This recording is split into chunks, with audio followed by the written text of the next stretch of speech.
Yeah, no problem. All right, thank you and welcome to the Cotati City Council meeting and the successor agency to the former Cotati Community Redevelopment Agency. Today is Tuesday, June 11th. We welcome everybody in the audience and those watching us at home.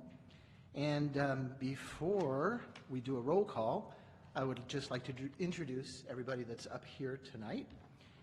Myself, I'm your mayor, John DeLosso. We have the vice mayor, Wendy Skillman, council members Mark Landman, John Moore, Susan Harvey. I should have looked before I pointed, but I think I got you guys all in the right order. Our city manager, Damian Obid. Our new city attorney, John Bacher, your very first meeting, so welcome that you're here. Our chief of police, Michael Parrish. Our city engineer and director of public works, Craig Scott. And our administrative services director, Angela Corter.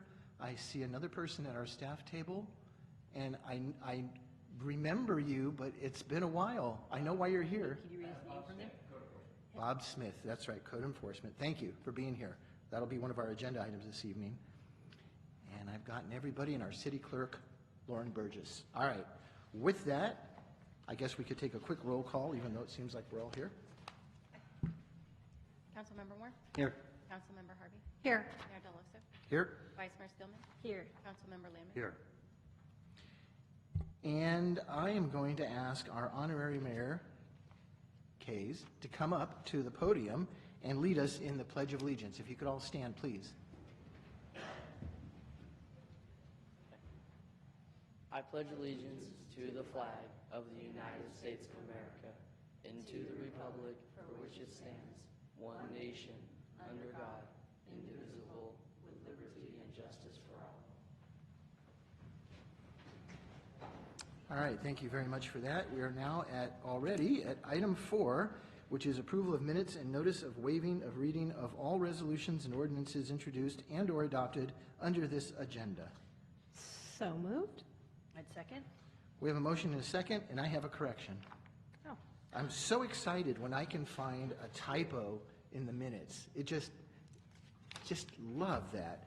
And you will find on packet page 9, the very first line where it says Councilmember Landmand. I can't believe you didn't catch that, Mark. I kind of liked it, actually. You did? Okay, well, all right. Well, we have a new nickname for you, but if we could just drop that last D, and we have a motion and a second. All in favor, say aye. Aye. Aye. Opposed?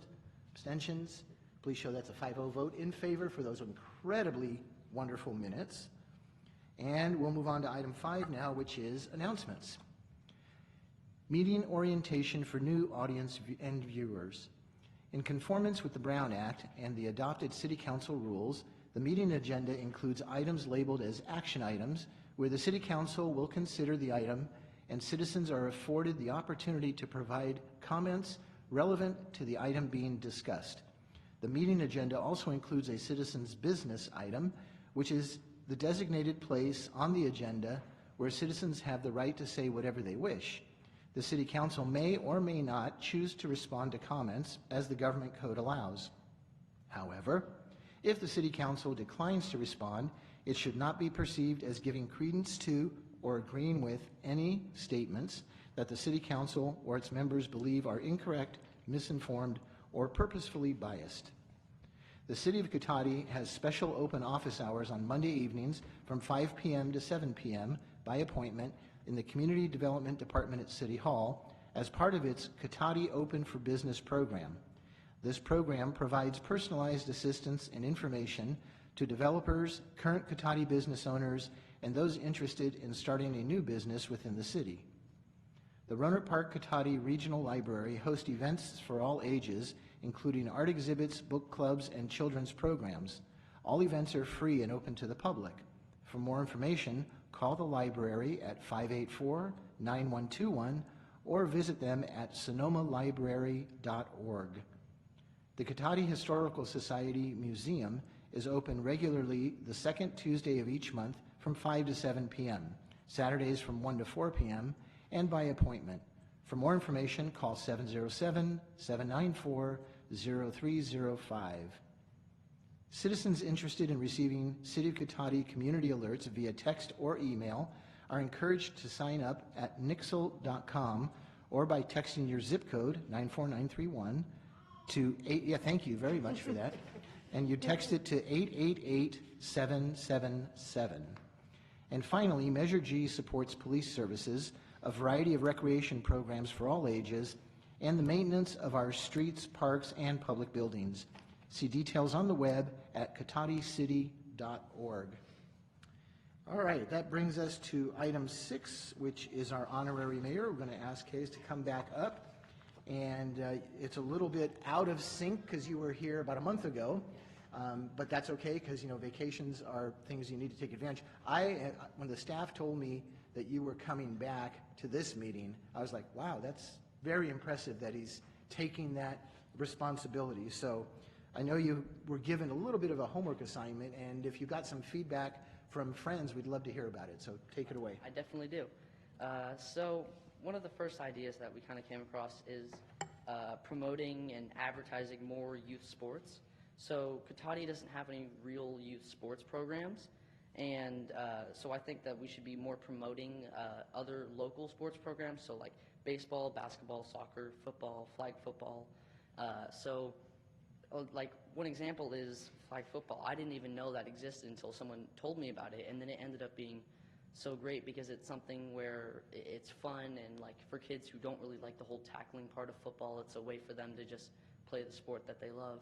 And I think that the city, if they promoted that, that would help a lot of kids open the door to athletics for them and would make that an option for them. And then also possibly if families can't afford to enroll their kids in a sports program, they could get a scholarship for their children, because it's kind of upsetting to think about a kid who doesn't even get to play a sport just because their parents can't afford it.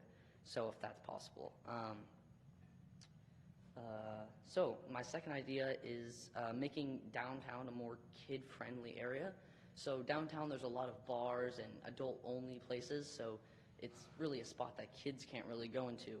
And one way that we can make this more kid-friendly and inviting is trying to redo the Cotati Market. And now I know this is not owned by you guys, and this is a private business, so you guys don't own it.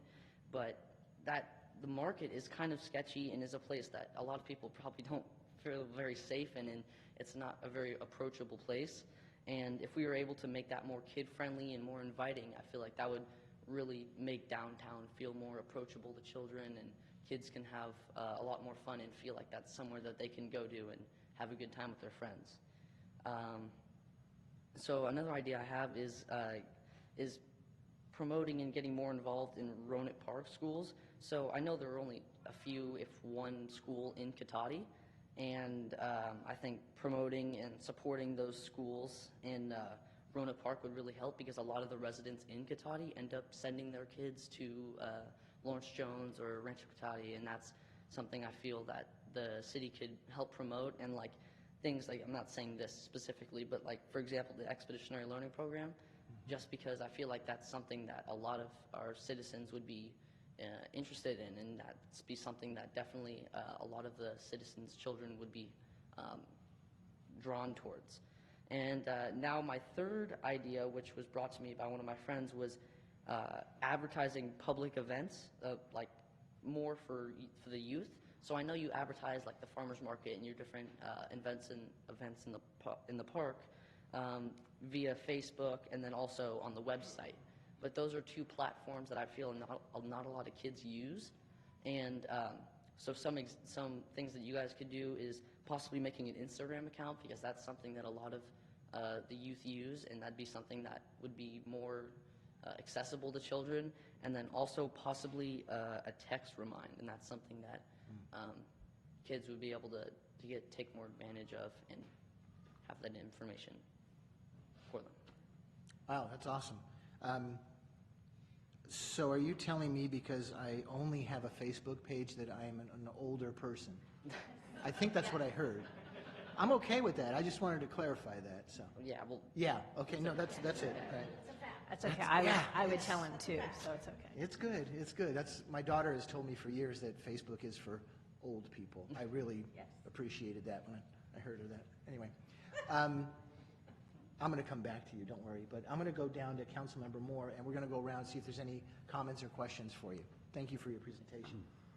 Well, thanks so much for going out and gathering that information. That's a lot of information that you're bringing back.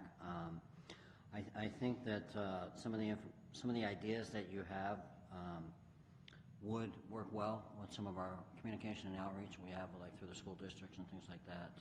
I don't see us on Instagram and/or Snapchat, but I think some of those are great ideas, and there's some things that we can probably look into. So, thank you so much. All right. Councilmember Harvey? Yes, thank you for the ideas. You know, it is possible that maybe we can put links to some of the stuff that's going on, because it is a Cotati Roanoke Park School District. It is a district for both cities, very specifically so. But we probably could advertise more of the information that they have, or at least put links to the information that that the school has on there. And I hear you about the downtown, but we happen to have a member of the Chamber of Commerce here, so I'm sure that they heard that, and maybe that there's a bug in someone's ear that they can do something about that, because they interact a lot with the businesses downtown. But thank you so much, and maybe, you know, you don't know, maybe Ashley will get an Instagram for us, so you never know. But thank you. I know I won't be opening an Instagram account No. for the city. Let's be You clear on won't. that. Councilmember Landman. Boy, this is the time I wish I had an Instagram account, because boy, could I have fun of telling the mayor that. But we'll get to that in a second. First of all, thanks for pointing out the ideas regarding various sports programs. And I found it interesting you mentioned even you were unaware of some of them, which tells me probably getting the word out more would be a good thing for these things, a good public service. So I wonder if you've already got contact info for some of this, if you could share it with either Ashley or to her through the city manager, one way or the other. That might be something we might be able to roll over into some of our content, like our newsletter, or dare I say it, our Facebook page. But that segues me to, actually, I like the idea of an Instagram account. I mean, obviously, it's easy for me to say because I don't have to do the work of running it. But I know Ashley's been rolling out social media for the city the last year, so we're probably in a position to look at that pretty easily. And we already have a lot of content, and I do take your point that it might be smart to winnow that content and see what's more appropriate for Instagram. So maybe we can do something like that. So we'll see what we can do. If you could share that with them, that gives them a head start, all right? So thank you for being here. Pleasure. And Vice Mayor Skillman. Thank you. Yeah, thank you for all of the thought and consideration that you put into this project. I mean, it was really well, you could tell that you put some time into it, so appreciate that. And I do know also, being the parent of a teenager, know that we've ruined Facebook for our kids. It's true. I think we've also ruined tattoos, but that's a whole other issue. But anyway, but no, I think that's great, though, that especially because Ashley is trying to get more social media, and of course her programs are very youth focused, and so I think it would be great to have an Instagram presence, or I think TikTok might be pushing it, but yeah, we'll see. But anyway, so thank you very much again for being here, and really appreciate the effort that you've put into this. My turn again. I'll take it easy on you, I promise. So, first of all, do you have anyone that brought you here, you came with, that you would like to introduce to everybody? Sure. My dad, Dennis Dromlar, and then my mom, Liz Dromlar. Okay, neither of them are waving, so there they go. Now they're waving. Very good. Okay, wow, he's just, he gives me an answer and he just ready to move on. Okay, good.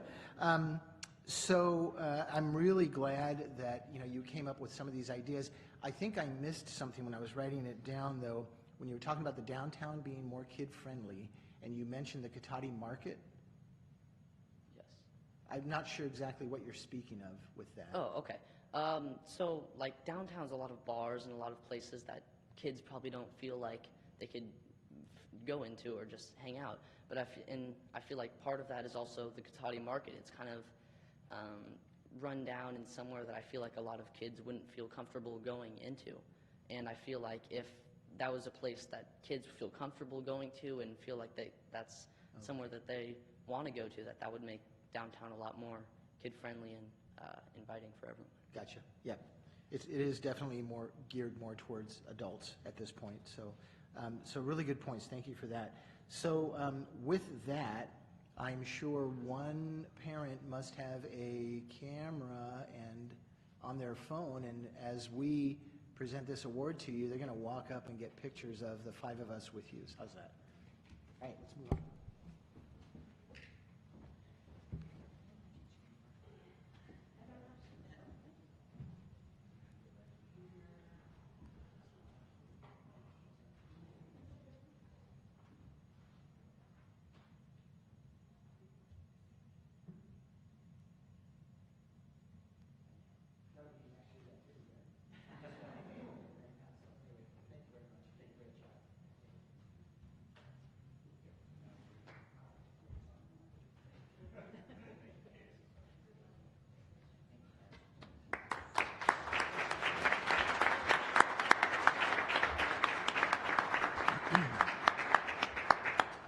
And you know, normally we do this honorary mayor program during the school year, and this is the point where I would say we know it's a school night, so you can leave whenever you want.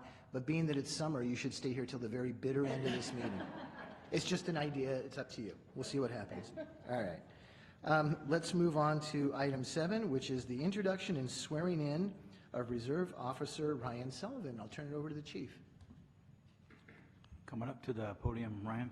Thank you, Mayor. Good evening, council members. Thank you for this opportunity to swear in Ryan Sullivan as our newest reserve police officer for our city. A little bit about Ryan. He's from Sonoma County all his life, Petaluma to be exact, and he went to St. Vincent de Paul High School. He must have been a good student because after that he attended San Diego State University and got a Bachelor of Science in Economics. He then returned to our area and worked in the medical field for quite a few years and ended up at the Santa Rosa JC Police Academy, graduating from there.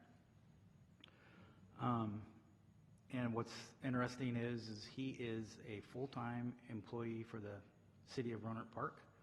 He's actually a community service officer for the Department of Public Safety there. Just like Kerry Peoples is for us, that's what he does full-time. But he's going to add this to his busy life. So having said that, I'm ready for him to take the oath. And after he takes the oath, his fiancée, Stephanie's going to do the badge pinning. All right, so we'll hold any of our comments and questions until that official ceremony is over. Thank you. Raise your right hand. Repeat after me. I state your name. I, Ryan Sullivan, Do solemnly swear do solemnly swear that I will support and defend the Constitution of the United States that I will support and defend the Constitution of the United States and the Constitution of the State of California and the Constitution of the State of California against all enemies, foreign and domestic, against all enemies, foreign and domestic, that I will bear true faith and allegiance that I will bear true faith and allegiance to the Constitution of the United States to the Constitution of the United States and the Constitution of the State of California, and the Constitution of the State of California, that I take this obligation freely that I take this obligation freely without any mental reservation or purpose of evasion, without any mental purpose without any mental reservation or purpose of evasion, evasion, that I will well and faithfully discharge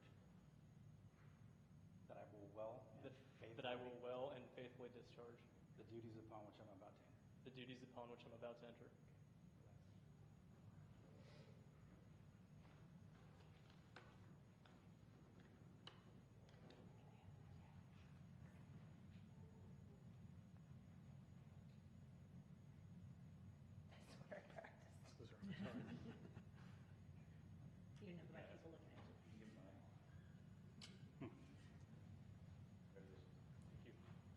Stand fast here. Isn't this where we applaud? Yes.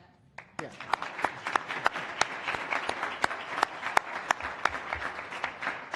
I'm not sure why I had to cue the back row to applaud at this point in time, but I'm getting them into the meeting. This is good. So Ryan, if you'd like to just say a few words about, anything you'd like, step right up. Now's your chance. Appreciate the opportunity to serve Katati. It's a nice area, and excited, so thank you. Great. Well, no. Not so fast, not so fast. We'll start with Councilmember Landman with any questions or comments. Actually, I didn't have any, but when you tried to get away so quick, I felt like, oh, well, wait a minute. Welcome, Ryan. Very good to see you. Always enjoy this. Quick question. So tell me just briefly about the path from Bachelor of Science in Economics to law enforcement. After college, worked in an office, decided it wasn't for me, and I sold medical devices after that, and that was fun, but decided I wanted something more fulfilling, so pursued law enforcement.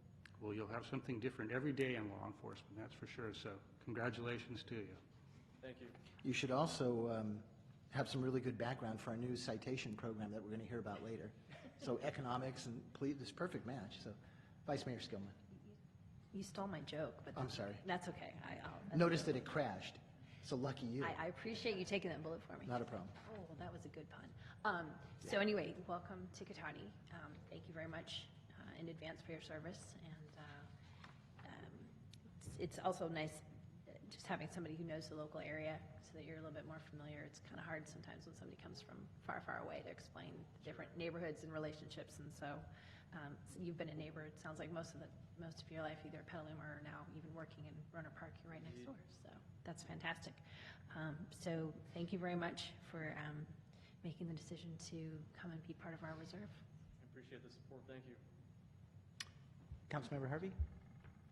Yes, well, welcome. I know the paths we take sometimes aren't the ones that we thought that we were headed on. My daughter did a similar thing. She went and ended up in an office, and she said, this is not for me, and now she's a nurse. So yeah, we take different paths, but we ultimately get where we are to be, and you are obviously to be with working with people. So welcome, and thank you for choosing Katati.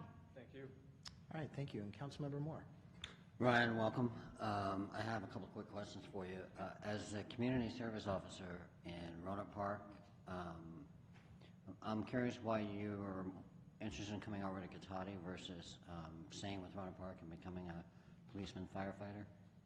I like the community of Katati. It's a great place. And just, it felt like the right fit.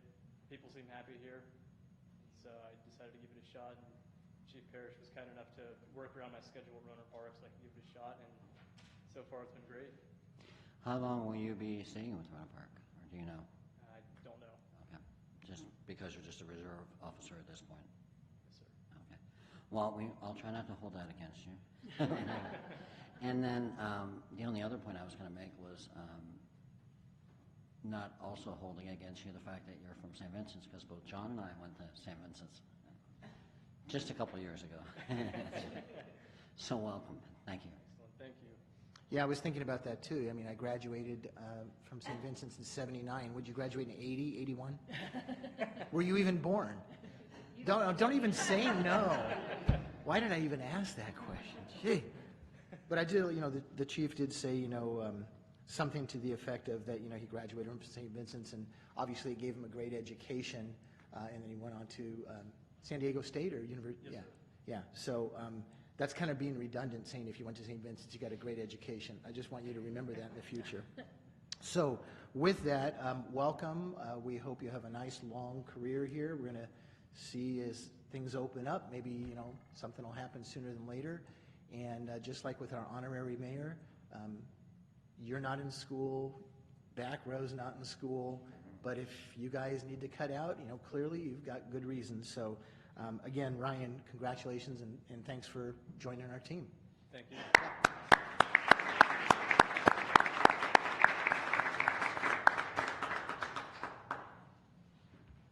All right, with that, we're at item 8, and that is approval of final agenda. Do we have any changes to the agenda?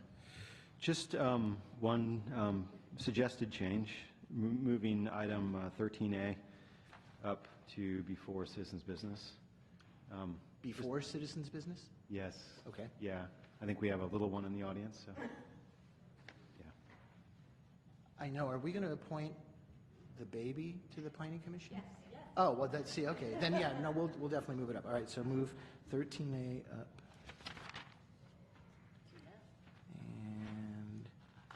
Well, if it's before citizens' business, that would be right now. Well, look at that. I figured that all out all by myself. That is amazing. No, please, please. It's a little embarrassing, but I'll get over it. All right. St. Vincent Education. It's that St. Vincent Education.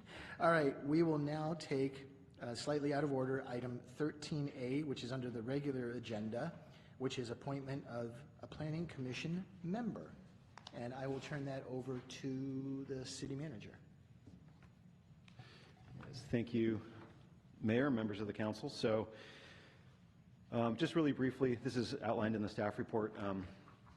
Well, actually, before I even start with that, one thing I just want to point out, there's a small typo on the theme of typos tonight. Oh, good. The person that has been nominated by Councilmember Lamon is Brittany McCanney. I think I pronounced that right, McCanney. And it's McKannay, as you'll see it in the application, but in the recommendation, there's a missing A there. So I just wanted to let you know about that. All right, so the Planning Commission is comprised of 5 members, each of which are nominated by one of the 5 council members, and is ratified by a majority of the council per the municipal code that regulates such activities. And the current vacancy is due to the resignation of Commissioner Ben Ford, who resigned after many years due to other just life commitments, work commitments. And then the vacant position, as you saw in the packet, was advertised on this, you saw the notice, the advertising notice. It was also on the city's marquee in the newspaper and on the city's website. And there was 2 applications that were received, and they're also attached for review. Brittany was one of them, and Aaron Murphy was the second, both of which are attached. As I mentioned at the outset, Councilmember Lamon's nomination for this item is Brittany, and with that, I'd be happy to answer any questions. Excellent. Thank you very much. Any questions from council members for Not at staff? the moment. Any questions in this way? No, thank you. Not at this point? Okay, you want to hold public comment, or do you have something? I'll hold it till after public comment. That would be perfect, Mr. Mayor. Very good, very good.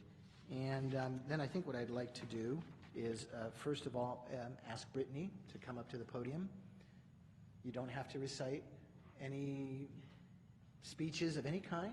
Okay. But if you'd like to just give the audience just a little bit more maybe of your background and your interest in applying for this. Yeah, absolutely. So my name is Brittany McCannay, and I live on West Cotati Avenue. I'm a fairly new resident here to Cotati, and when I saw the notice on Facebook, actually, I was immediately interested in learning more and looking into the opportunity. We moved here and have fallen in love with the community. I think Officer Sullivan said it best. People seem to be really happy here, and we certainly are very happy here, and we see that in those that walk in our neighborhood and that we meet downtown. And my goal in this position is to help support growth while maintaining that culture, that unique culture of Cotati, our small town feel, and really hearing what people are looking to see this community do and grow over the years. Especially since we're fairly new, we plan on spending many, many years here and raising our child here, Bo, who's here tonight. And so we want to be a part of watching the community grow, and I hope I can do that rather well in this position. Well, that's great. Thank you very much for that. You can, if you'd like to sit back down, I'm just going to go ahead and open this officially up for public comment and see if there's any comments from anybody in the audience. All right, seeing none, I will close the public comment and bring it back to council for further discussion. And we'll start with Councilmember Landman. Well, thank you, Mr. Mayor. Yeah, I think this is perhaps the 3rd or the 4th time we've had a chance to talk.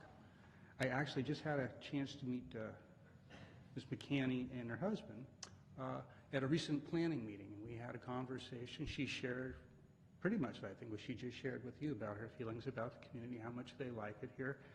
And then when we got discussing opportunities to serve in the community, it struck me there could be a lot of value sometimes in bringing in a new face, new energy, a fresh viewpoint. And with a little more discussion, I encouraged her to go ahead and submit her name, and I'm happy to put her forward for your ratification. I think it's good to bring in a new viewpoint, and I think it's good to bring somebody who's younger, has a family, and helps give different looks to the various things we need in the community. So with that, I hope that the rest of the council will share my thoughts on this and ratify Ms. McCanny for the Planning Commission. Excellent, thank you very much. Vice Mayor, any comments? Well, when I was looking through, because I always want to look at everybody who's applied, and I was looking through and I'm thinking, gosh, these guys have so much in common. This is really, and then I'm like, oh wait, they're married. So I'm glad to see that we've gotten one of you. That's fantastic, and and then obviously to being able to lean on your spouse as far as running ideas past them, and hey, what do you think of this? Is great too. So that's great that you guys will be able to continue to work together to maintain the feel of Cotati. And so with that, I will pass it on to anybody else. Excellent, thank you. Councilmember Harvey, any comments or questions?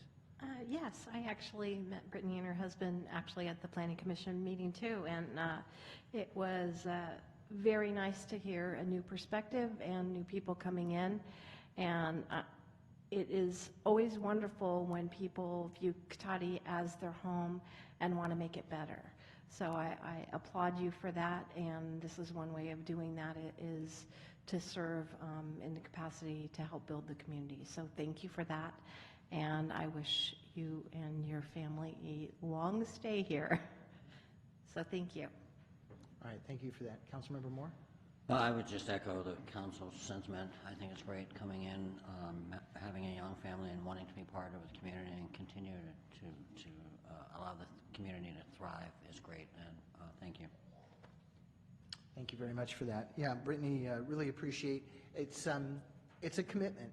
You know, it's a commitment to the city you live in. It's a commitment away from family time, and that's a reality. I think we've all gone through that in our time serving the city in different capacities. So thank you for stepping, and thank your husband. I don't know if he can hear us. Can you hear all the way out there? You can?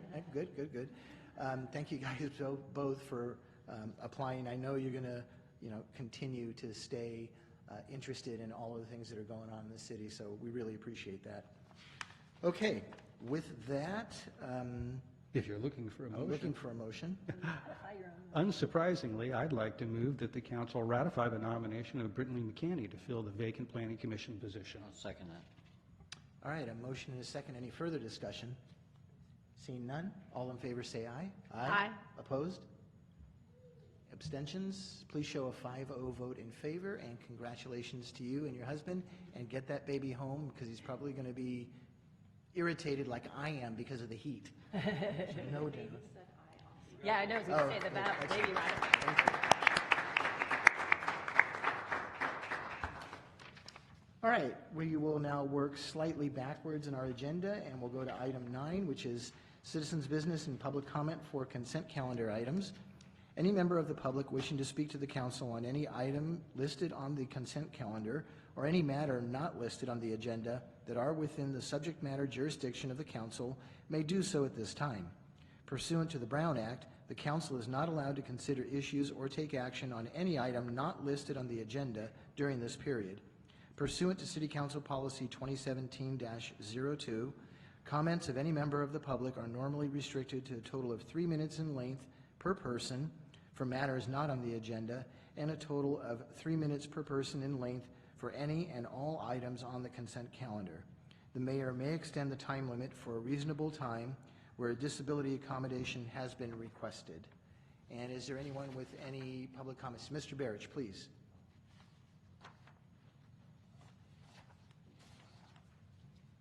For the benefit of the audience and the folks watching at home, my name is George Barrich. I'm a former city councilman here, and that young lady reminded me when I came forward trying to improve my town and how I was received because I didn't fall into line with some of the other council members and represented a minority voice in town.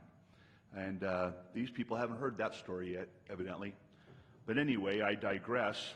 I would like to speak about the last city council meeting and let the council know, especially the mayor, that I was flabbergasted to witness citizen Lori Alderman, who sat over there and came forward for weeks, months maybe, trying to get an apology from council member John Moore for an email exchange where he described her in writing as batshit crazy. I was flabbergasted because at the last meeting, Mr. Moore had the audacity of doubling down on his comment in front of the city council, no less, reading the email exchange and trying to justify his calling a tax-paying citizen in good standing who comes here like that lady that just did, in good faith to help out her town, disparaged, insulted, and slandered the way I saw last council meeting. And Mr. Mayor, I really think it's time that you need to man up about this code of conduct for city council members. I looked at you specifically, and you were just expressionless, going along with the disgusting activities of Mr. Moore in that exchange. Now, with the minute I have left, I want the council to know that police officers within the Cotati Police Department and former police officers have confided in me to come forward because they can't at this time to tell you that our police department is completely dysfunctional, and it is responsibility of the police chief himself, Michael Parrish, who is a liar, a bully, and our police department is completely dysfunctional. The morale is very, very low. I have documents I'm willing to share with you of some of the cases that are going on with the city, and I don't want to have to be the bearer of bad news. It's not my responsibility. You folks are getting paid for this. You need to contact some of the former police officers who've either resigned, been unfairly terminated, and so forth, and find out what's going on in our police department right now, why we're not getting law enforcement the way we used to, why we're not getting patrols the way we used to, while some of the officers are watching movies there at night instead of out there doing their job. The list goes on and on. You need to investigate your former police officers and find out what's going on so I don't have to come back here and start reading all the exchanges. I don't want to do it. Thank you. All right, thank you very much. Is there anyone else who'd like to speak? Seeing no one, I'll go ahead and close the public hearing. And I'm just going to make a very brief statement that the email, the contextual email read by Councilmember Moore at the last meeting, the reference was, why didn't you call me or us that term? He was not calling Ms. Alderman that term, so that was a misinterpretation on your part. All right, with that, we will go on to item 10, which is our consent calendar, and we have items A, B, C, and D. Is there a motion to approve or to pull anything? Move to approve? And I will second that. We have a motion and a second, and I do want to point out that one of those is the Cotati Police Officers Association Memorandum of Understanding for a 5-year period, which tells me that they're probably pretty pleased working for the Cotati Police Department. All in favor, say aye. Aye. Aye. Aye. Opposed? Abstentions? Please show that's a 5-0 vote in favor to approve items A, B, C, and D. And we are at item 11, direction on future agenda items. Do we have any from council members? I'll look towards Councilmember Moore. Not this all the way evening. down. No. No, and no. We have no's across the board. All right, thank you all for that. And we're at item 12, which is public hearings. The first one is the introduction of an ordinance updating the administrative tools for municipal code compliance. I'll turn that over to the city manager. Thank you, Mayor and members of the council. So this item before you is, as the mayor stated, the introduction of an ordinance for the administrative tools that the city could use for code compliance. And so basically, one of the challenges I think that we have, especially when we have complaints from residents, and they have, I guess broadly what I'd call quality of life, concerns like barking dog next door or whatever, whatever the case may be, from very minor to potentially, more major health, life and safety type things. The only real processes, as outlined in the staff report, that are available to the city right now are the traditional nuisance abatement process or civil litigation, neither of which is fast at all. So that can be, aside from taking a lot of city resources, pulling people off of other work, it also is costly, and it's not very satisfying to the residents that have concerns about things, because it's a very lengthy process.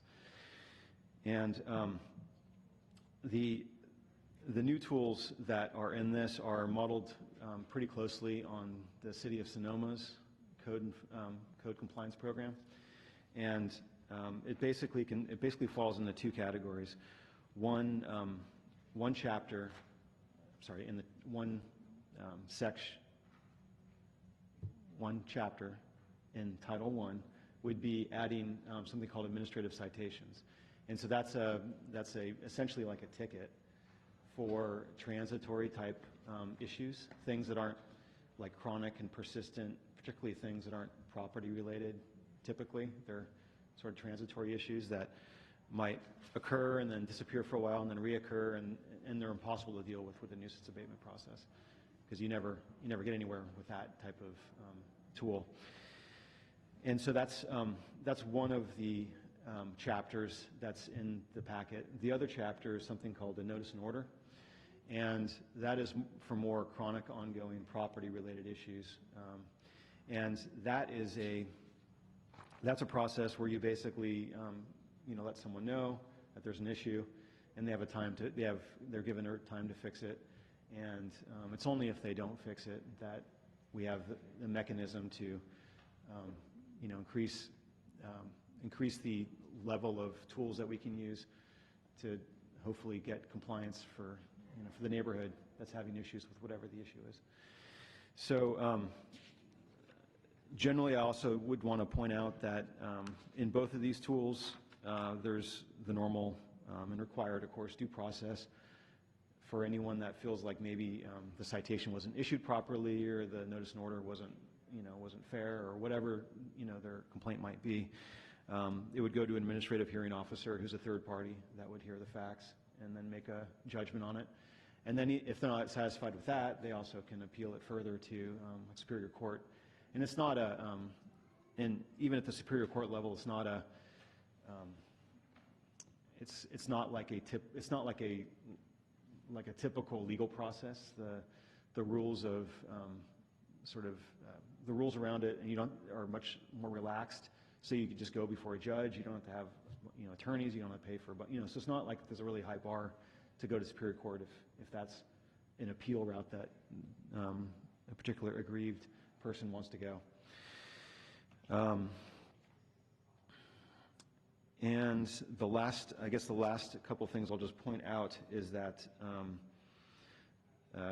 you also will see that in Title I, there's some cleanup in terms of laying out clearly that these are the tools that are available for any violation of the Muni Code. They don't necessarily supersede some other enforcement mechanism that's already codified in the Muni Code in most cases, except for the words edited in this packet. But it just gives another option. So if there's a more efficient way to resolve issues, then it gives sort of a tool to use it for any code issue, any civil code issue. And we have, for the administrative citations, there are, under state statute, some maximum penalties, and they're basically just, they're brought into the ordinance just so they're there. But the plan is that, assuming that this ordinance gets introduced and adopted, is we would come back to council with a administrative fine schedule, very much like the police's bail schedule, that would just lay out the types of administrative infractions that we would most commonly see, and assign bail amounts to them, and that's for the tickets, right? And it sets the ticket amounts. And oftentimes they can be lower than those sort of statutory numbers, depending on what the issue is. And we do have Robert Smith here with us tonight, as was introduced at the beginning of the meeting. He's the city's code enforcement officer, and so he's also available to answer any questions you might have related to some of the details of this. And he also is involved in the City of Sonoma's code enforcement program, so he's very well versed and not only code enforcement in general, but also how these mechanisms operate specifically. And with that, I think I'll just wrap it up, and if you have any questions, feel free to ask either myself or Robert. All right, no, that's great. Mr. Smith, did you have anything you'd like to add at this point before we get into our questions? No, I just think that my experience with code enforcement is as the DA becomes less and less of a resource and it becomes more and more cumbersome to take any other approach to get resolution of some of your city ordinances, to create an environment that is improves the quality of life here, that this administrative code structure as we proposed is the ideal tool to help us do that. All right, that's great. And I do remember the presentation you gave when you were here last several months back. So we've been waiting anxiously for this. So this is great. Thank you for bringing this forward to us. Any questions for staff? Councilmember Harvey.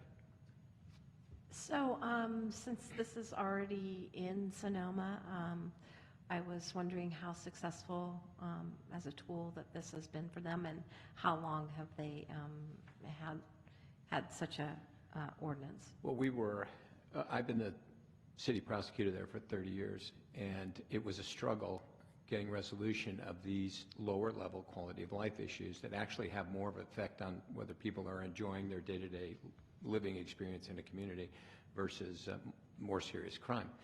So when we had the opportunity to put into effect this structure in Sonoma, it really absolutely made things work very well. We can deal with a great deal of problems in a relatively short time, which is fair to the citizen, it's fair to the community, and it's fair to the neighbors who live next to a citizen who may be doing something you'd like to change. But the reality is, what I love about this is it gives us two different tools, right? So if we have a transitory issue, then we have a tool for that. If we have more of a chronic issue, then we have a tool for that. And I think the best way to look at it, maybe by analogy, would be the citation process, the ticket process, analogous to a loose dog. So if somebody's not keeping their dog in, eventually, after you warn them enough, you give them a citation and they pay $50 or whatever it is. And if it happens again in less than a year, it's probably $100 and it goes up. So, but if they're running an unpermitted kennel, then that's a chronic issue and the citation process doesn't really work for that. So you need the notice and order, which is a very well laid out document that gives them absolute notice of what they violated, what provisions of the Muni Code, what the factual underpinnings of those violations is in the viewpoint of the city. It gives them an opportunity to cure the problem, 10 days at a minimum, and then it tells them what the consequences are if they don't do it, and it sets a hearing date so that they can get that resolved. They have a hearing date going into it. And my experience in Sonoma is that usually about 95% of the people, as soon as you go, because I don't have any problem picking up a phone here and I'll call somebody and say, hey, I just introduced myself and let you know. 95 or 90% of the time we get compliance. It's just an issue that people are, oh, I didn't know that was bothering my neighbor or whatever. About 8% of the time when you send them a letter, you have to take the next step and you may send them a letter that says, hey, this is a preliminary notice that if you don't cure, we're going to send you a formal notice. And about 8% do that when they realize you're serious, and then you get down to the 2% who just won't do anything, no matter what you do. And this gives you the enforcement tool to get compliance. So in my philosophy on this is going to a hearing is your last resort. But we have matters, we have 17 open matters here, code enforcement issues, and some of these have been around for years because you don't have the enforcement mechanism to get people to comply. They just ignore every letter, and there's no real practical way to approach the problem. So this will allow us to bring resolution to most or all of those, plus all the other ones that are pending. Boy, that was a bird That's walk. okay. I hope I answered your question. Thank you, that's helpful. Okay. It's very helpful.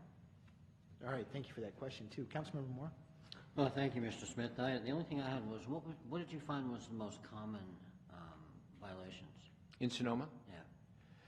Yeah. Believe it or not, right now, because of the way the ordinances are structured, it's smoking, which is completely banned in Sonoma. You can't smoke anywhere except inside your car if there are no children there, or inside a detached single-family dwelling with windows shut. So a lot of people are complaining about that, and it's, you know, obviously that's very difficult enforcement.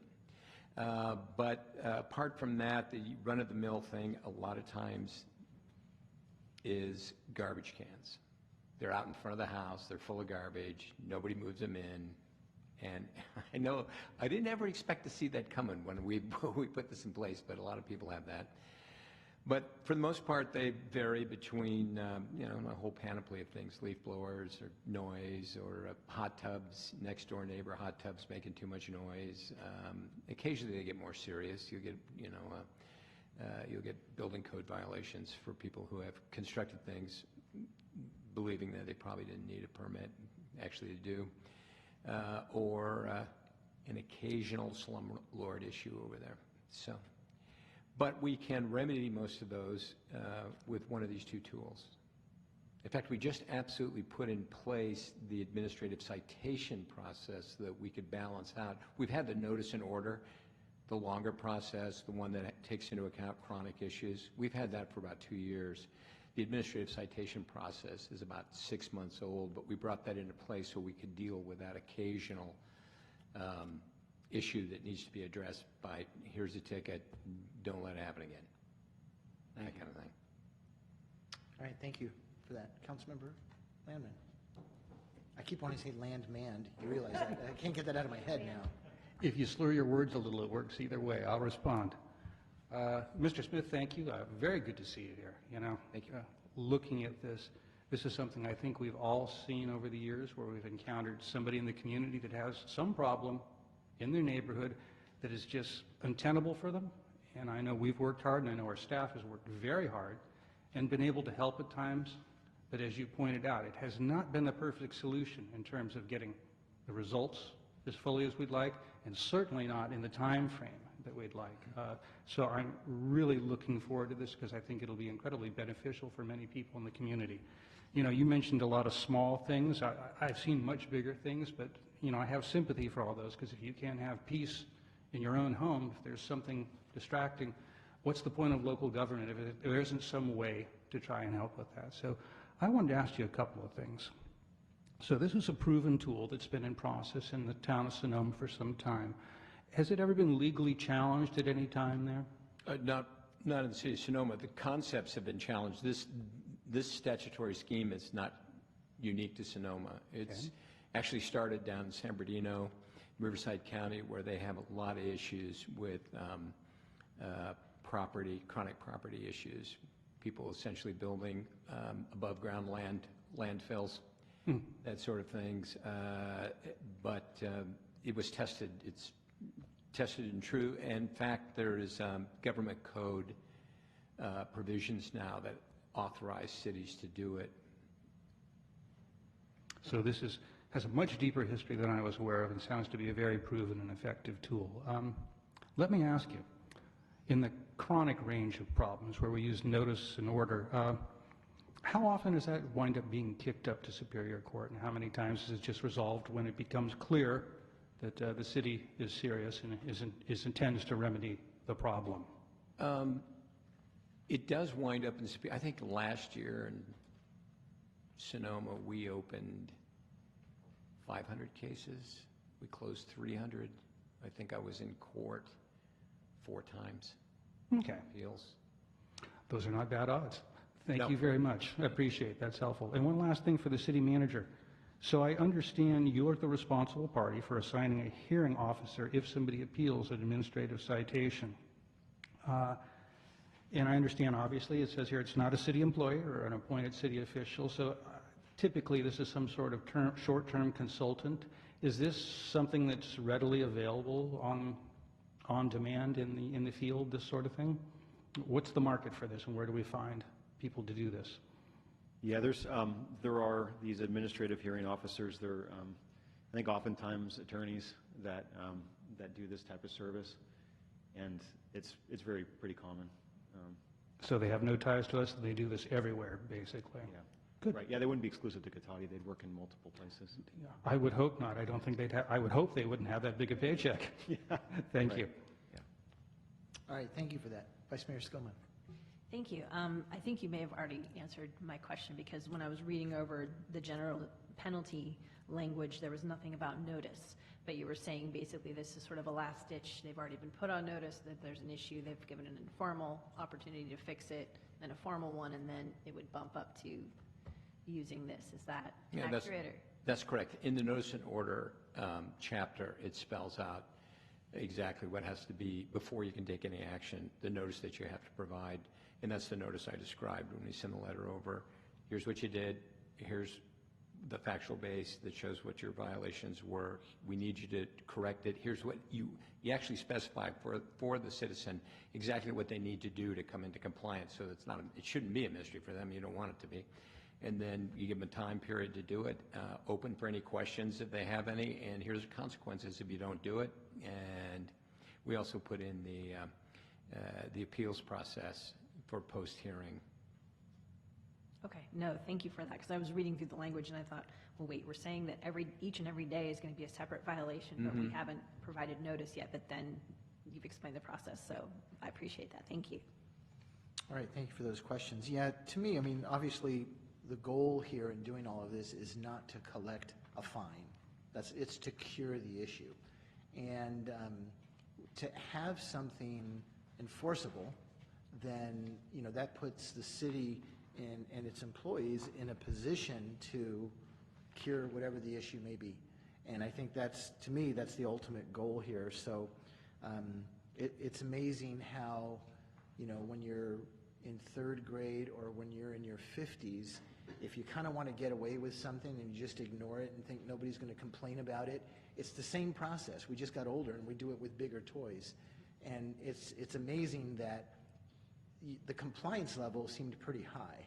You know, sort of that first contact, it was in the 80 percentile. So that tells me right away that, you know, when people are told you have this issue, this problem, there's been complaints, you need to do this to remedy it, okay. I think that's going to be, you know, the course. And again, yes, there's that 1 to 2% that's out there that, you know, they're not going to do it no matter what the issue is, no matter how they're told and by whom. And I get that part too. So thank you for putting all of this together, the staff and yourself, Mr. Smith. This is really great. And we're going to go ahead and open this up for public comment and see if there's any comments. Mr. Barrich.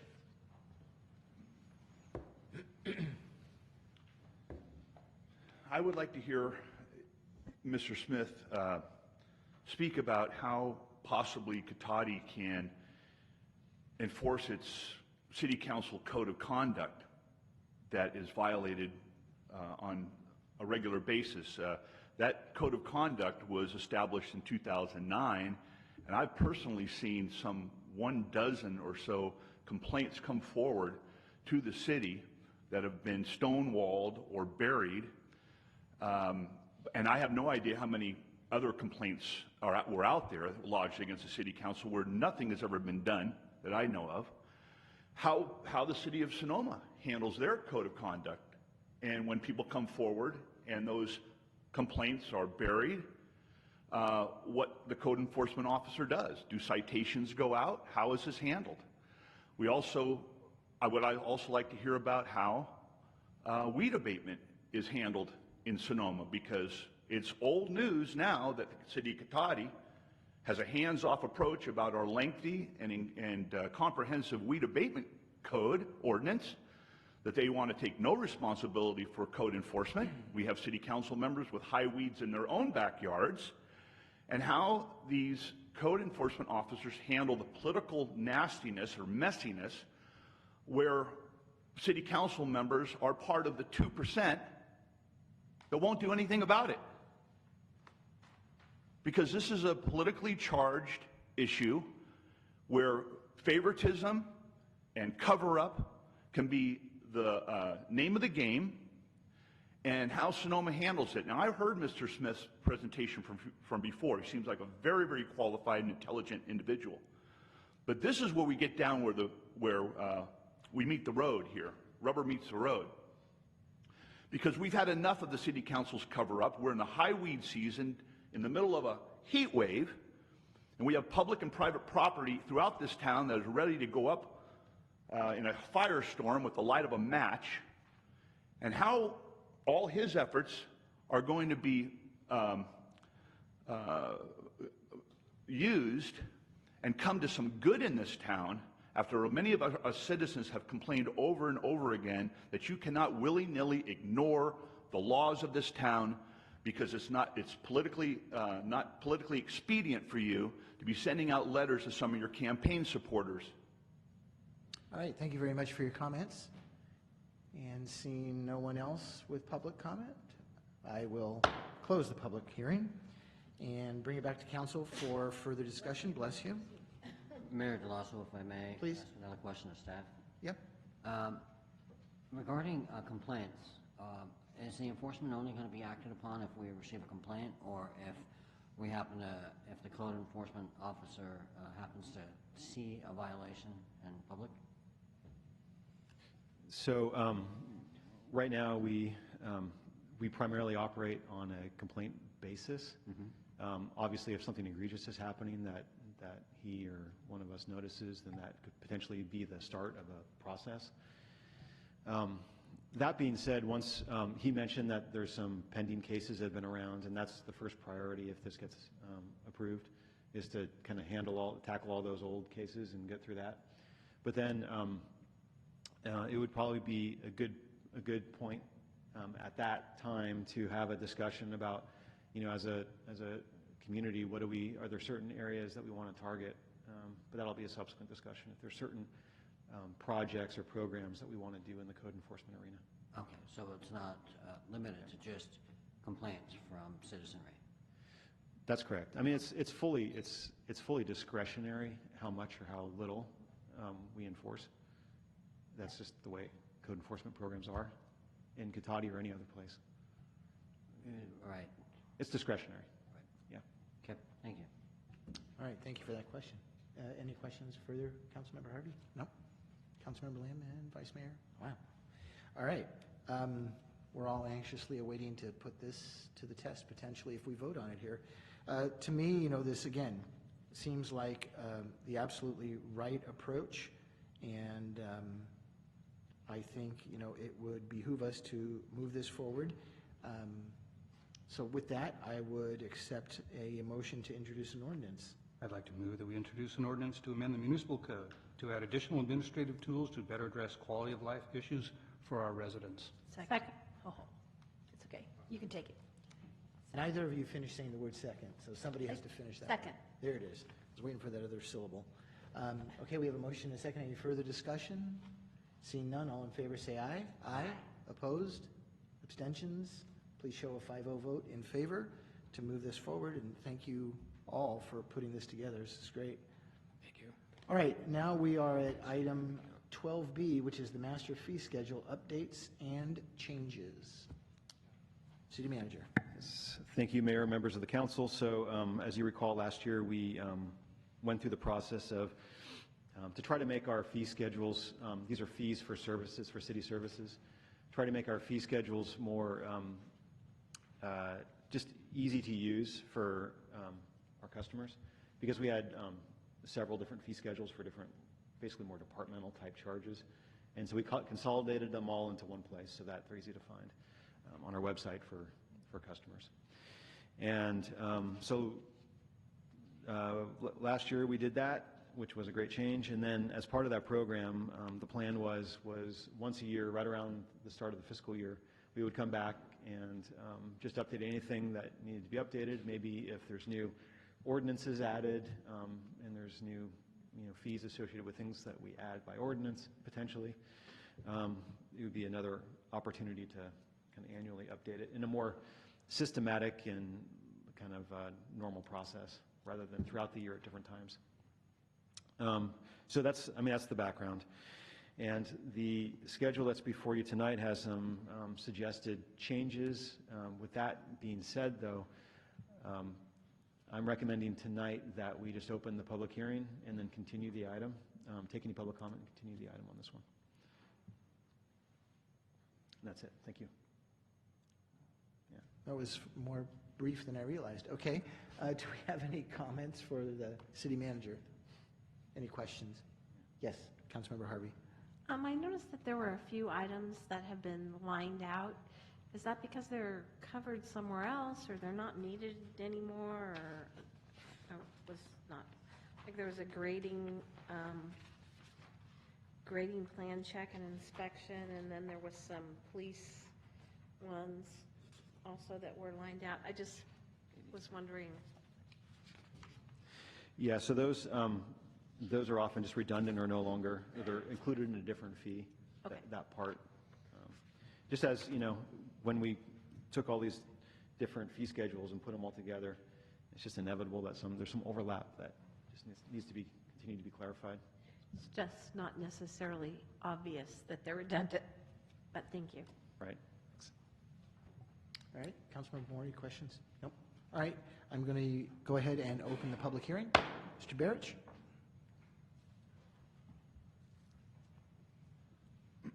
Council, Mrs. Harvey asked a very pertinent question about the parts of this ordinance that's been redacted. I don't know how you can vote on this not knowing what exactly was blacked out. So Mrs. Harvey asked a very good question, but in my opinion, it's not okay. She and the rest of the city council needs to see what was blacked out and compare it to what is being offered. If I take your point correctly, that you would like to see what was taken out or where it was moved someplace else. Very good question. That's all my comment. I think you need a little more discussion on that. All right, thank you very much. Anyone else? All right, and I will leave this public hearing open and we'll continue it till the next meeting. And are there, If I yes, may make back a to comment, council? I believe that it wasn't a redaction, but it was a strikeout, so that you could see the information in there. So there's nothing redacted. Yeah, absolutely. Thank you. Okay. Sure. Any further questions or comments from council? All right, and again, this will come back to us at our next meeting. So we will now go to item 13, regular agenda. We've already done A, so we are now at item B, which is receive informational report on the proposed groundwater extraction fee to be considered by the Groundwater Sustainability Agency Board and provide direction to the city's GSA board member. And I think I'm going to turn that over to Mr. Scott. Mayor, members of the council, Craig Scott, City Public Works Director and City Engineer. So yes, the item tonight is there's an upcoming meeting Thursday of the Groundwater Sustainability Board for adopting putting a fee framework into place and regulating the groundwater extractors in the Santa Rosa groundwater plain. Just for some background, so the Sustainable Groundwater Management Act was passed back in 2014, and it required agencies that were over medium or high groundwater basins based on some different criteria, including population, to form groundwater sustainability agencies by June of 2017. So in this region, the water suppliers got together, but it's agencies. I do have a PowerPoint on this that would help at this point, but agencies organized and actually did form the agency back in June 17th. This prevented the state from coming in and imposing fees on us. So there were a big, justification for this or impetus was that, hey, we want to continue to manage our groundwater basin locally and not have it done remotely through in Sacramento. So the one before that is the organization, and just there's a board of directors of agencies overlying the groundwater basin that have land use and water supply authority, and then there's staff and consultants and those expenses. And then there's an advisory committee also to have representation across all the stakeholders for the basin. Okay, so almost from the get-go, from June 2017, the staff, the administration of the agency went about to get a fee developed, to develop a fee, because we were kind of on borrowed time. The initial JSP, Joint Powers Authority, that this agency was formed under, had the member agencies make a contribution to sustain it for the first 2 years. There were grant money, $1 million grant achieved that helped, spread out the costs. But it's riding on the member contributions. And for the city of Cotati, it was $119,000, which was equal to Santa Rosa's and the water agency, all these different agencies.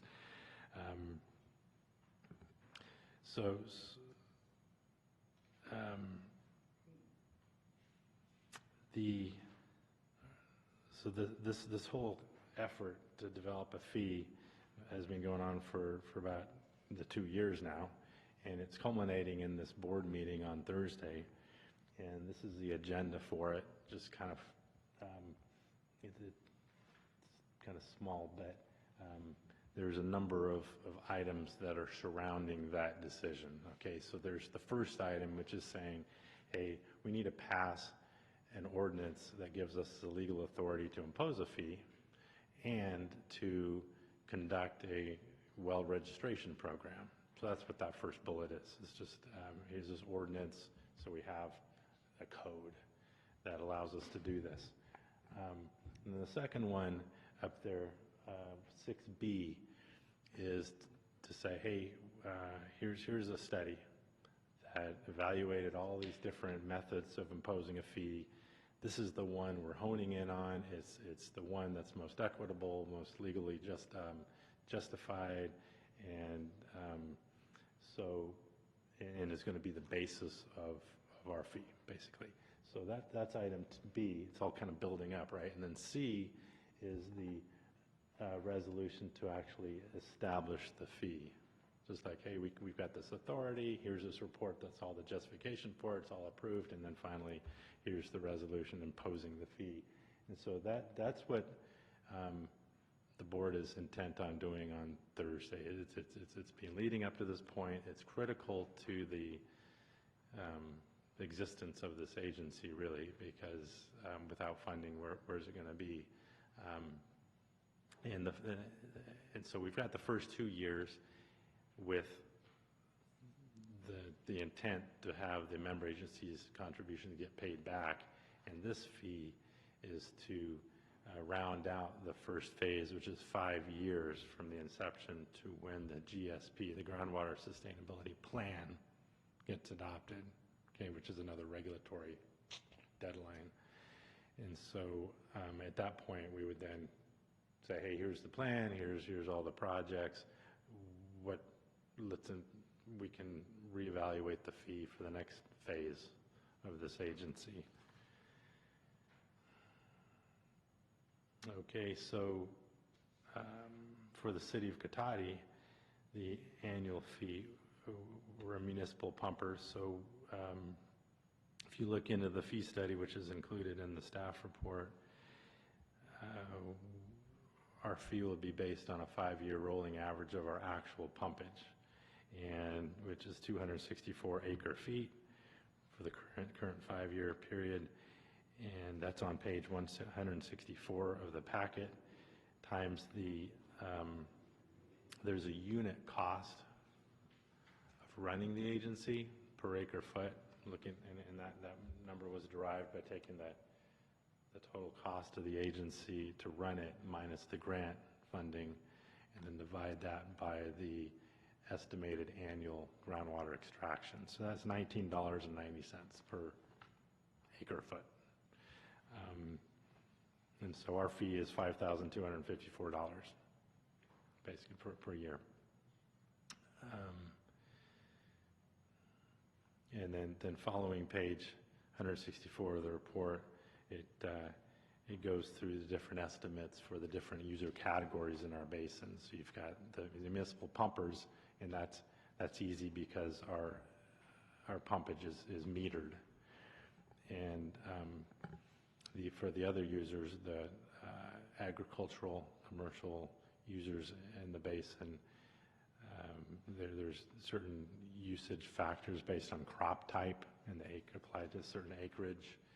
And then for the rural residential, there's a number of studies that were looked at, and they arrived at half an acre foot per acre per year, something like 450 gallons a day, and that was presented in that report. So the idea, the basis of the premise of the fee is that you're providing a nexus between the benefit this agency provides and to that property. Because then if you have an estimated groundwater use, well, there's your nexus. They're benefiting because they're pumping, they're using the basin. Okay. So those items that we talked about is what the board's going to be considering. We have our board member representative, Susan Harvey, and we're to inform her, advise her, give her some direction on these items. Outside of this, and I think this is important to say, hey, the fee is one thing. Outside of it, the county sort of had this proposed funding mechanism. So they're independently saying, hey, we can pay for the fee bills, the assessment for the rural residential. And what it turned out to be is they're going to pay for the next 3 years for everybody except the municipal pumpers. Okay, and the way that's the reason I say it's separate is because the fee would move forward with or without that proposal from the county. That's kind of taking care of their own business. But the board does have an opportunity to weigh in on that option. And the money is that they've approved is $240,000 annually for those groups, with the county providing $200,000 from their county contingency fund, and then Sonoma Water would provide $40,000 annually, with 2/3 of it coming from their general fund and 1/3 coming from their water transmission fund. And within that amount, that includes their groundwater pumpage fee. So they have a few wells, not a lot, and so that'll be multiplied by the $19.90 per acre foot, and that'll come out of their contribution. I know you have a lot of information, Susan, that you might want to share, so I just wanted to frame up this item for the discussion. There's a lot more technical details in here, but this is kind of the main points, that this is what the agency was set out to do 2 years ago, and we have the agency developed a fee that staff recommends moving forward with. It's equitable, and it's legally defensible, and so that's what we recommend. So with that concludes my presentation. If you have any questions. Excellent. Great. Thank you very much. Would you like to say something now? And I guess I'd like a question answered, and that is, why do you keep getting on these groups that cost the city so much money? Is there a theme? I'm just curious. She's the right person for that. She could be. She could be. But with that, that's your lead-in. That's your lead-in, please. I fought hard because originally when this all came down, what Craig didn't say is the other two basins, they decided to continue with the contribution method. And for us, that's a big deal. That was a big hit. And we talked about that more than once, that we just couldn't continue that, you know, we said that the first 2 years, all right, we'll contribute our equal share, but, you know, that agency needs to be self-sufficient. You know, the people that are using it need to pay for themselves. And so I fought pretty hard for that, because twice, a year ago and then earlier this year, we got the, oh, well, don't we think that, why don't we just, you know, go back to the same people and have them do contributions again? And I'm like, no, we said no a year ago, and we said no again in the beginning of this year. We, you know, said it would be self-sufficient. We cannot continue that way. After I made a big deal about it, then others kind of, you know, said, oh, yeah, we, you know. But it was like, you can't, just because you asked a different day doesn't mean you're going to get a different answer. I think that a couple of people were betting on the fact that some players had changed because of elections and things, that maybe, you know, we'll try again because it's a different group. So we got here because it, as Craig said, it's appropriate for people that are pumping groundwater to share in this. It's not something we made up. It's not something that we asked for. I mean, I certainly, personally, could be using my time doing other things rather than, these meetings are pretty long meetings. But it's important that we have this plan, and it's been mandated, and, you know, we will move forward with that. I'll draw your attention to page 171. Craig alluded to, you know, the fee and the pumping and all of that. In our packet is a little bit better chart than this one, but basically if you look down the line, each of the cities, there's an amount in there, and that will be based upon the fee if we implement it. That would be ours. So what we're saying is, we're instituting the fee, this is our amount. Even though we've already paid a lot, and even though ultimately we will get paid that money, I think it behooves us to invest this amount for the next 3 years to get us to our plan. It's the amount, I think, is commensurate with what's going on. That figure is an annual fee. It's an annual fee for the next 3 years, and as Craig alluded to it, depending upon what the plan is, will dictate what the administration of the plan is, and therefore if there's any projects, any improvements that need to be made, is it just, you know, doing the reporting that's required? There is reporting that's required on all the, so it might be really, really tiny, and it might be really, really big, but we won't know until the plan's done. And again, that will need to be self-sufficient. But Craig alluded to the fact that, you know, the cities, so the cities, if you think of it this way, the cities are starting to pay their fees starting in July. The county, because of the comments that were made by some number of people that came and lobbied with them, and the fact that they are paying to fund for the next 3 years in the other two basins, they decided, well, wait, this is the biggest one, you know, maybe we should be, you know, funding. So our representatives did go back to the Board of Supervisors and say, hey, maybe we should be funding, because if you kind of look at this chart, you don't see the County of Sonoma on here. So if this would have been instituted in this way and, you know, been on people's bills, the county would not have gotten one. Anyways, so if you start on the Sonoma water line, Craig alluded to the fact that they're paying their amount, and they have 592 acre feet, so theirs is going to be roughly $11,000, you know, almost $12,000 a year.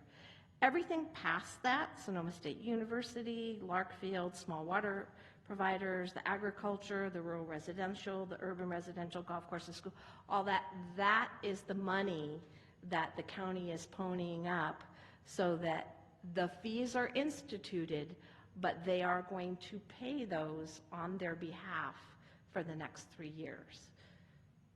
So that, you know, so it's an interesting way of doing it, and, you know, I think it works. You know, I certainly can agree to that and feel better about that than paying an equal share, which is what we were paying. If you will recall, we paid $55,000 the first year and $64,000 the second year. So in my mind, $5,200 for the next 3 years seems reasonable.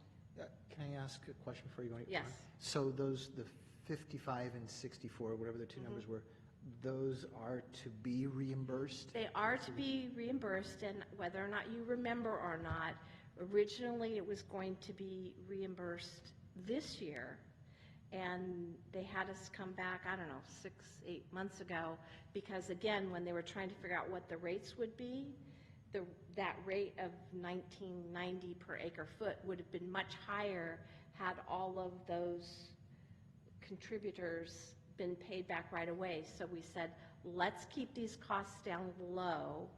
It's in the JPA that they need to pay us back. We are not saying they don't have to pay us back. Let's get the plan in place so we know what we're dealing with, and then pay the money back. And everybody is in for the same amount at that point. Good. So that, I have not given up on that, and I reiterated that again when this whole, but we still want to be paid back. Right. Because it's a Keep big that deal. money. I mean, Yeah. it's a big deal for us. Absolutely. The other thing that Craig talked about that's also important with all of this, and originally the county wanted us to back off on it, and that's the well registration. They wanted to not do that, and it's like, I said, yeah, you got to do it. It's the information, it's the data, it's what makes the numbers right, it's what gets us that detail to be able to move forward, to know what we're dealing with. And quite frankly, in my opinion, I think it's going to take them a while to do it. You know, it's not like this JPA has a bunch of staff. We have a consultant and a couple of people that are administrative staff that are basically doing in-kind. So you're not talking about 20 or 30 people that can go register. We're talking 9,000-10,000 wells. So I think it's going to be one of those things where they send it out, and in dwindling amounts, they'll eventually get it. But I said earlier is better. We need the information, and I think it'll take a while to kind of get through everybody. So I kind of pushed pretty hard on the well registration too. So I'm glad to see that is still in here. So before we open this up for public comment, are there any questions for either Craig or Susan at this point? Oh, And I think, Mark, did Craig answer your question that you asked me last time sufficiently about it coming from the transmission? Yes. Okay, because I did call and I did ask and I verified all that. So basically, they are pumping 592 acre foot, and so that's why that part is coming from the transmission, because they're pumping on our behalf. There you go. Wow, that was a crash course in Sorry. groundwater sustainability. No, You that can was read- good. There's a lot of good stuff in here, but Yeah. yeah. Okay, so no further questions for staff at this point in time. Let me go ahead and open the public hearing. If there's any questions or comments, seeing none, I will close that public hearing. Bring it back for any more questions. I do have, I think, maybe more of an esoteric question that may not deserve an answer, but I'm going to throw it out there anyway to see who dares to try to Bites. respond to this one. So the whole reason this is going on is there's issues with sustaining the groundwater. It's being pumped up, it's being used for myriad issues. We don't need to get into all the different issues it's being used for. But is there, in this JPA or in this organization, is there any kind of, there's two parts to this, I guess, any kind of limit for use by the different groups, whether it's a jurisdiction or a use like ag or whomever? Is there like an upper limit that could be used, let's say, annually? And if there is, or if there isn't, the goal of this is you're trying not to deplete so much of that groundwater so it can recharge, right? I mean, that's kind of the 30,000-foot goal. And so are there penalties? Well, let me start with your initial statement, which is a common misconception, because we're termed a medium basin, doesn't mean we have a sustainability problem in our basin.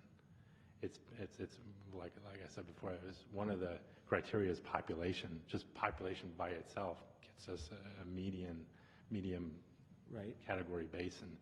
So, and we've had the USGS study completed, and it does show at some point there's some localized depressed areas, but then they've been recovering, and so the health of the basin is pretty healthy.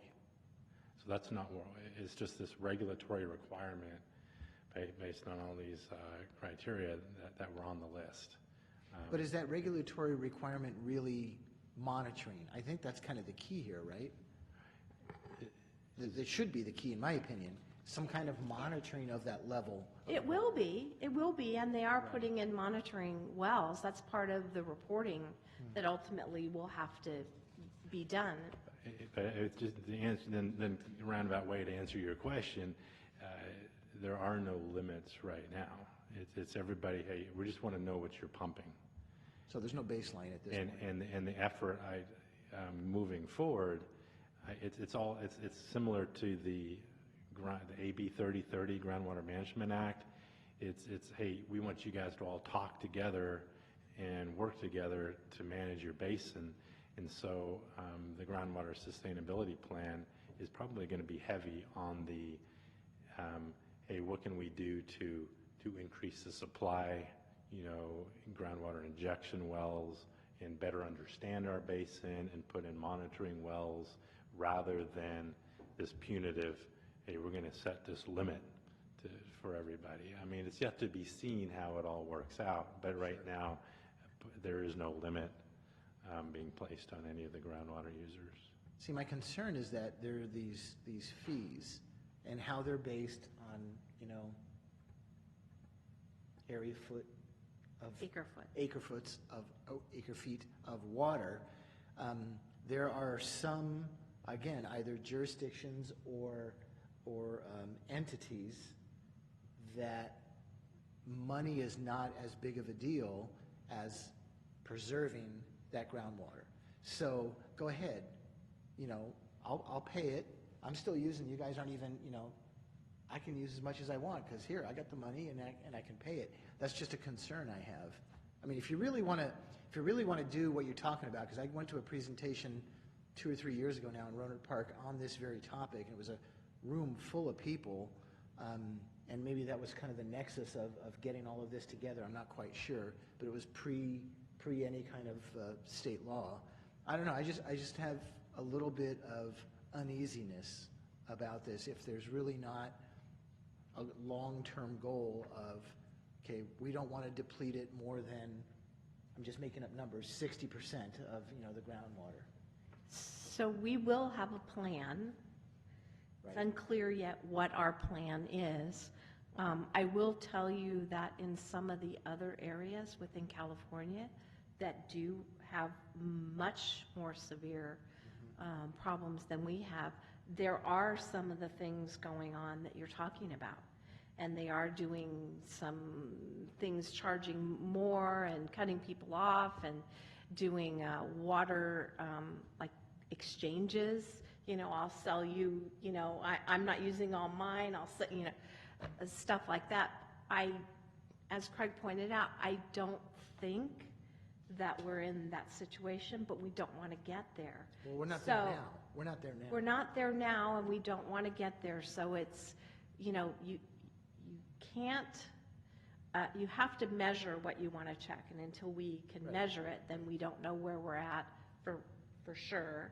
And once we are, then we will be able to, just like in our conservation efforts with our surface water, once we know what we have and know where we're at, then we can implement conservation programs, and here's the list of the things that can happen.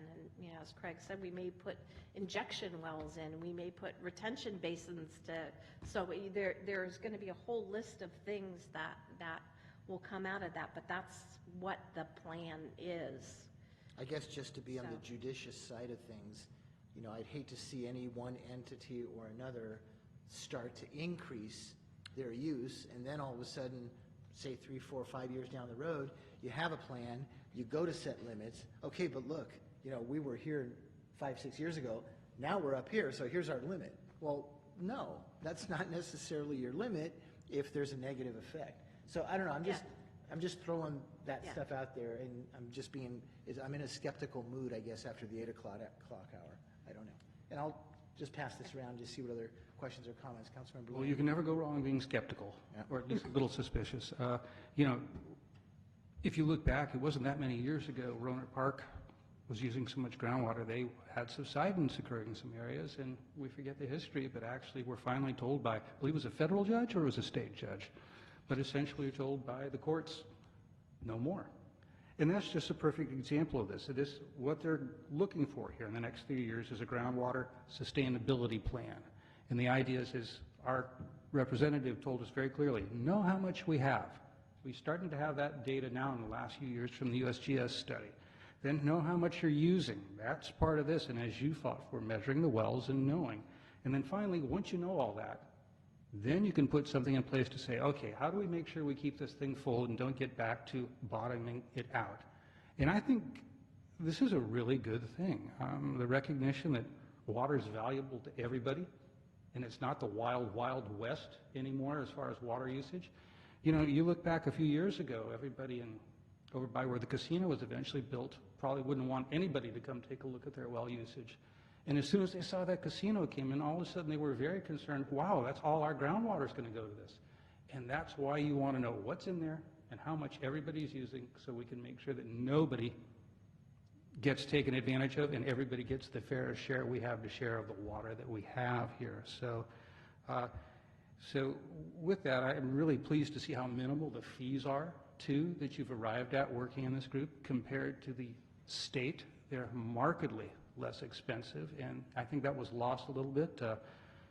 I know that for some in the county that still seemed this was a change that was difficult, and I fully support the county easing people in if that works. My only concern was making sure that our constituents here weren't paying for that, and that's pretty clear that has been checked. And I thank Councilmember Harvey. I don't think we could have had a better representative to make sure that those things went the way they should go. So I want to thank you for that. Full vote of confidence there. When we say you're the right person for that job is because you'll watch that carefully. So thank you for that. All right, thank you for those very sage comments. Vice Mayor Skillman, any comments or questions? I think just as far as providing direction is just keep doing what you're doing. I mean, I absolutely agree. We need to be monitoring the use. We need to be able to have the data to make sure that it is spread fairly, and then also staying on them about reimbursing the money. So I think those are the two main things that I was concerned about, and you've already addressed them. So keep doing what you're doing. Thank you. Yeah, I think there'll be also a lot of education, because it may not be obvious, but a lot of folks have come out, the rural residential folks. The amount that's being used as an estimate is a half an acre foot, and everybody's, oh, we don't use that. There's no way we use it. We don't, well, there's data that says that people do, but none of those wells, as you point out, are metered. So you really don't know. And then they say, well, but I also, in addition to a well, I have a septic system. So therefore, the water's really not going anywhere because I'm putting it, well, it doesn't kind of work that way. And that's an education piece. I think that people need to understand that, well, I hope you're not, I hope your well isn't going into your septic tank. The wells are usually much deeper and the aquifer is in a different spot. And so that's education, for people. So, and we'll get there on that. We want to come back to you, too, for any closing comments. Councilmember Moore? No, I'm dry on this one. Very good, very good. Cleverness. And then I want to come back. I'd like you to kind of wind it down. So, I mean, you've heard some of my concerns. They're more long-term, and I don't know if anybody's really thinking of that right now. Is it appropriate to be even thinking like that? I think it is. And so I would just suggest for some direction on that part, that when there's a discussion on, what are we really looking for in this planning process, I think some of those questions should at least be asked. And, totally understand and agree with gathering the data. I mean, if you don't have what's being used now, you can't go anywhere. So that's huge. That's a huge step, and I get that. So I totally agree with that. But I'd like to just go ahead and turn it over to you before we make any kind of, are we just giving you direction? Direction, yeah. So then just, I'll let you wind down this discussion. Yeah, I mean, I think it will be important as the plan progresses that we bring the plan back to the council to see, where we're headed, what's going on. I mean, if nothing else, to educate us as a council so that, we're aware of what's going on. So that is definitely my plan as we get those pieces. I'm very grateful that we have the staff that we have working on this. There's a whole lot of really bright people working on this. As I reported in my last report, I went to a presentation out at Sonoma State on groundwater, and they've got some pretty smart people with a lot of know-how working on this. Our advisory group is also wonderful, so between the staff and the advisory group, and we hit them pretty hard on that, and as an example of that, some of the fine-tuning on these numbers was because people in the advisory group were able to prove some of the numbers, and we were able to change some of the agricultural things because of information and data that they were able to garnish and do a study on. So can I assume the ag users in the room are like dairy, beef, grapes? Those are probably the big ones? Yeah. Would you agree with that? Yeah. Are there others? I mean, there must be small crops, Small. stuff like that? Small farm. Yeah. Okay. Yeah. All right. Okay. I think you So got the can general. I, given those things, I can't even read that. It's so small. So the first one is, Excuse me, Mayor, I'm sorry if I missed it, but did we do public comment yet? No, Just before we wrap it up for a night? I did. Go for it. You want me to open it Okay, again? Do I you have any? apologize. Oh, I'm sorry. Yeah, I did open and there was no Oh. comment. Do I need to open it again? No? No? I will, Okay. all right. Yeah, so the action items on that thanks, agenda. because I can't see. The first item, so we're looking at 6A through C, I believe. So 6A is groundwater usage fee and registration program, and it's adopting an ordinance requiring the registration of groundwater use facilities and water use reporting and authorizing the adoption of the groundwater sustainability fee. That's item 6A. 6B is the rate study report by Reftelis, and its acceptance and approval of the report as a baseline for the fee. And then finally, 6C is establishing the groundwater fee itself. So I think those are the action items that our Representative Susan Harvey will be voting on, that we're looking for direction for tonight. Right. So do we have, I think we've given pretty Mr. clear Mayor, direction. I'd like to suggest we give a direction to follow as discussed tonight, as well as the authority, if necessary, to adjust it with any changes that might occur at the last minute, if that sounds good to you. Yeah, do we see nodding? All 5 members are nodding yes, so there you go for direction. Thank you so much. Thank you for your efforts. Have seriously. fun on Thursday. Yeah, no, we'll definitely be thinking about you. I'm not sure that came out sincerely or not, but let's move on to item 13C, which is adoption of a resolution approving the fiscal year 2019-2020 budget, and I will turn that over to Angela. Thank you, Mayor and council members. So in light of our really light budget book that's been included in your packets, we've provided a presentation which will keep it in a much briefer format for you. So this is again for our 1920 fiscal year budget. And I'd like to start off on the next slide where we're just going over that this really isn't, even though it's a budget document that's included in your packet, it really is a process that goes for the whole year for the city. So starting even 6 months back is when this started, where we coordinated with admin services in the city manager's office to really schedule out how we're going to meet our objectives in order to get to this point, to get our final budget adopted. And then along the way, it's also the coordination with council at our strategic planning sessions and coordination with each of the department heads to make sure that we're meeting those strategic objectives and meeting the requirements that each department needs to fill out the city services that we'd like to provide our citizens. So during the budget study sessions, I would just like to go over, so starting in March, we had our strategic planning sessions where we developed our objectives and our budget focus. And then following in April, we covered the general fund, including the revenues, expenditures, transfers, ins, the special revenue funds, the capital projects, and internal service funds. It's a long night. May 7th, we went over the enterprise funds for water, sewer, and those specific capital projects for the enterprise funds. And tonight, we'll just go over how these all came together into one big budget book and any of the changes that might have happened since then. During that strategic planning session, it was decided that really our objectives for our citywide focus for our budget were to be on the community and providing the clear information of where our city government is going and what we do, and providing that to our city, and promoting opportunities for community engagement.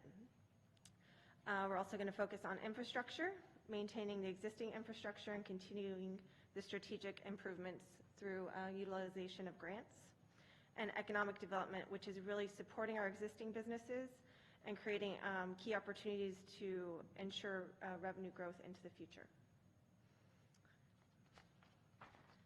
So here's a quick economic recap. We have a further detail on packet page 197 and 198 within the city manager's report that really goes more into depth into how the overall national government economics, what's going on nationally, and then in the state, as well as what's happening locally here in Sonoma County and in the city of Cotati.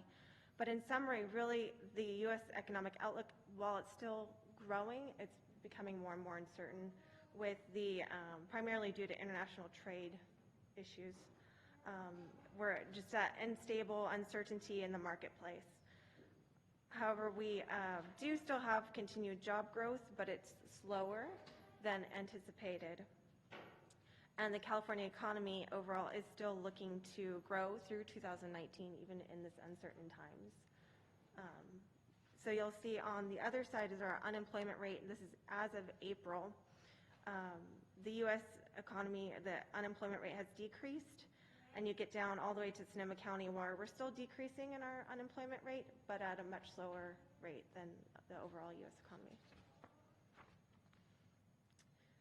So our general fund, really our focus with the strategic plan is really engaging the community and focusing on that economic development.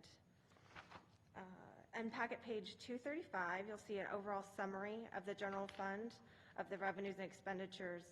The highlights of that being that we still have a net operating surplus of $1.2 million with a conservative operating revenue of $8.1 million and operating expenses of $6.8 million. And you'll have further detail on subsequent slides for those for that information. The capital projects, we're going to be funding approximately $2.9 million in capital projects from the general fund, and this is going to help us leverage approximately $1.1 million in grants so that they will get those directly contributed to those projects because we have those matching general fund revenues. And we're also going to be maximizing our special revenue funds in order to support our streets programs. Our ending general fund balance is projected to be around $4.8 million, which is a 71% of the operating reserve, which our minimum requirement is the 25%.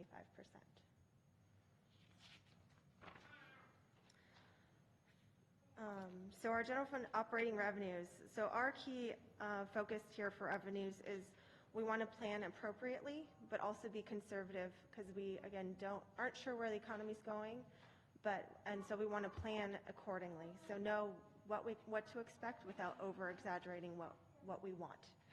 So want doesn't play into this. So we do have a decrease in sales tax in 18-19, and that was due to higher receipts in 18-19 because of true-ups and adjustments that happened for 17-18. So it's just a lagging effect. So it looks like 18-19 is decreased, but it's actually just because we had excess revenues in 18-19. We have the cannabis tax for one permit, the SSU agreement, and our development fees are only taking into account the Kessing Ranch development.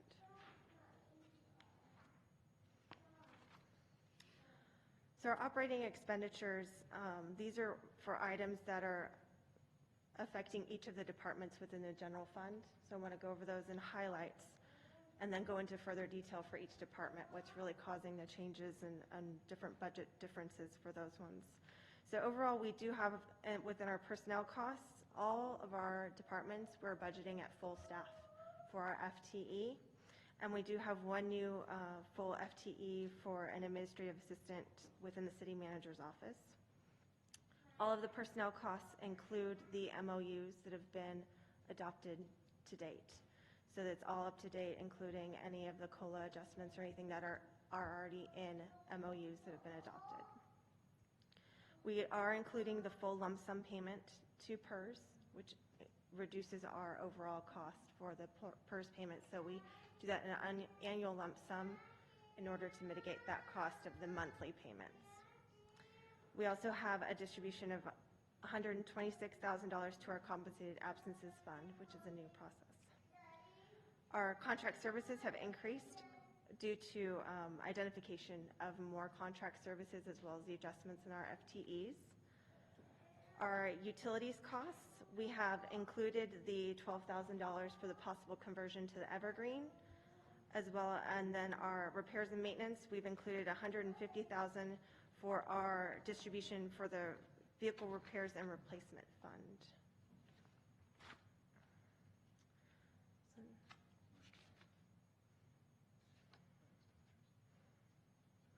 That's okay.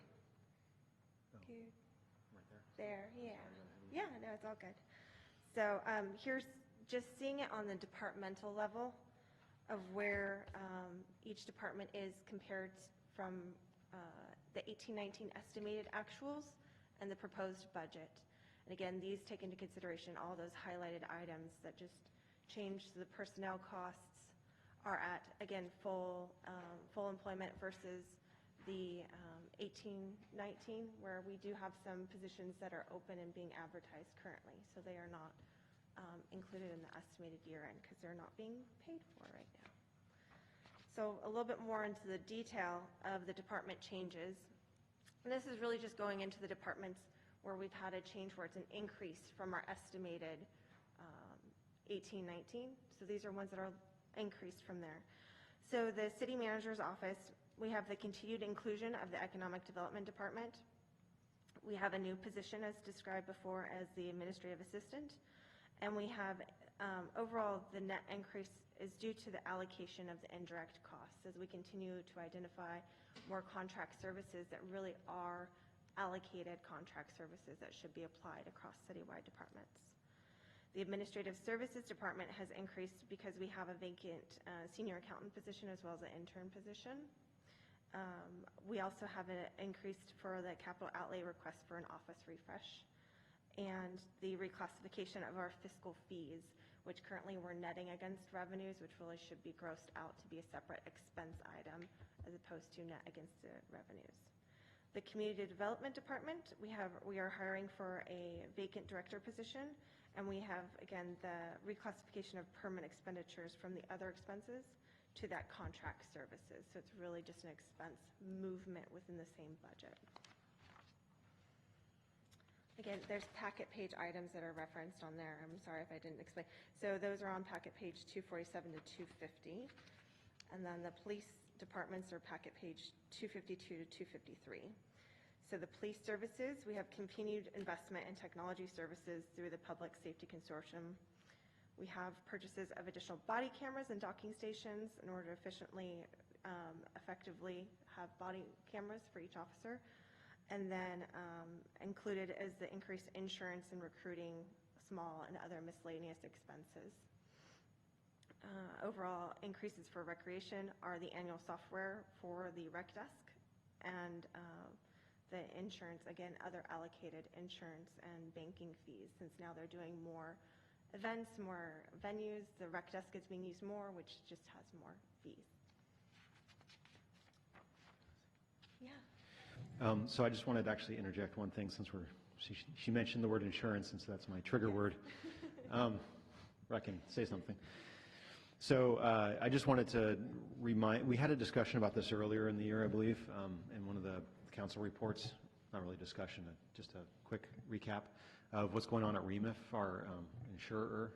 And so they insure one of our health insurance programs, as well as our property insurance and our auto insurance.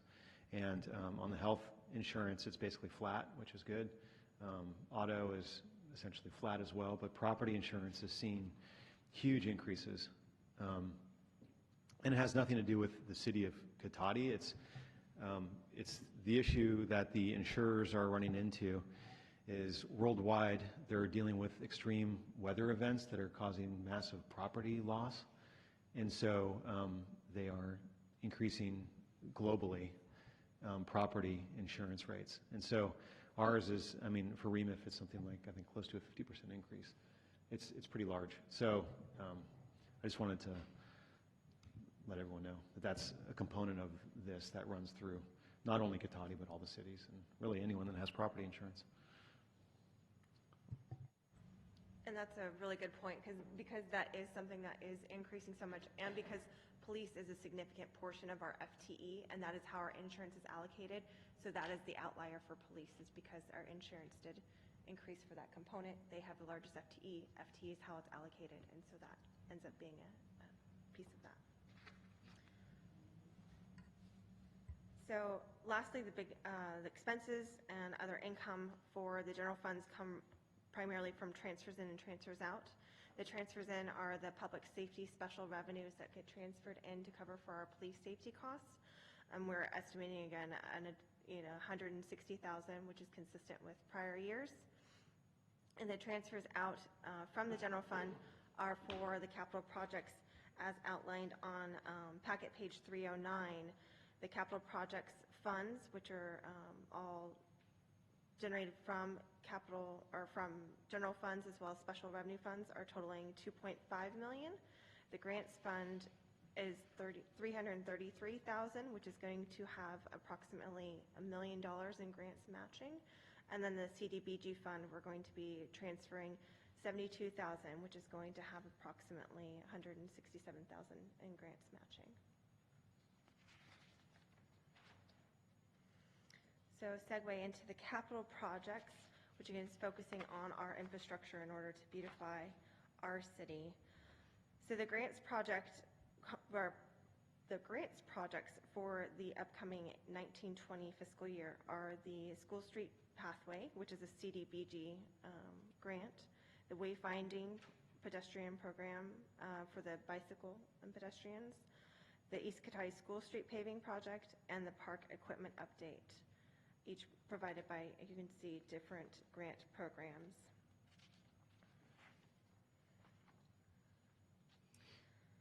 The other city projects, as provided under our other capital project plans, for our parks, we're going to be performing the Rhonda Filletti building improvements. The streets, we have many streets projects happening this year. The road paving maintenance and repair, citywide traffic safety improvements we're going to continue to invest in, the Old Redwood Highway traffic flow improvements, the design for that, and the citywide entry signage, the monument signage. The buildings, the last piece, which is the Civic Center roof and refurbishments and other improvements for the Civic Center. And there's further detail on each one of these individual projects within the packet book. So after our capital projects, we have our special revenue funds, which are on packets page 267 to 284. So these are really legally restricted funds. They have to be used for a special purpose. And the different departments that service each one of these special revenue funds. It goes further in detail onto each one of those, and there's a summary of the expenditures and revenues on packet page 232 if you really want to see all of the special revenues in a single area, what's the total expenses, what the fund balance is, and how they're being allocated.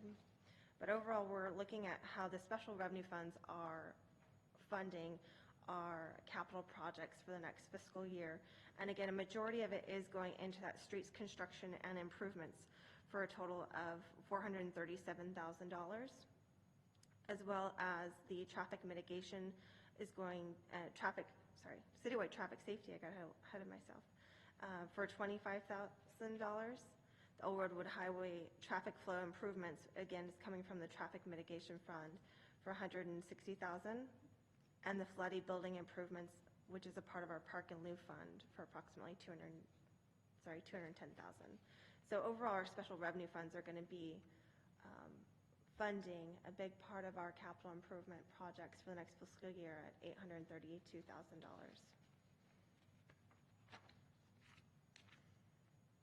Our internal service funds, we have the vehicle maintenance and replacement fund and the compensated absence funds on packet page 286 and 287.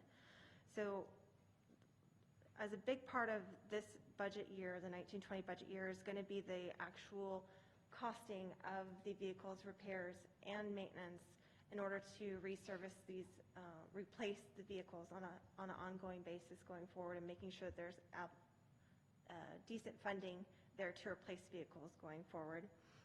And so that is a part of a mechanism of billing the general fund as well as enterprise funds and the users of these vehicles in a fleet management system to get, so moving those funds and revenues over to these internal service funds to be able to repair and replace the vehicles as needed. And it correlates directly with how the compensated absences fund is going to be functioning as well, where we will be billing out the balances due for compensated absences to the general fund and enterprise funds for the balances of compensated absences for the current staffing.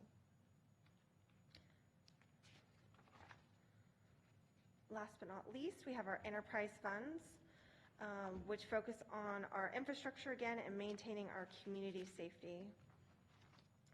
So for our enterprise funds, we're going to continue to maintain the 33% operating expense reserve.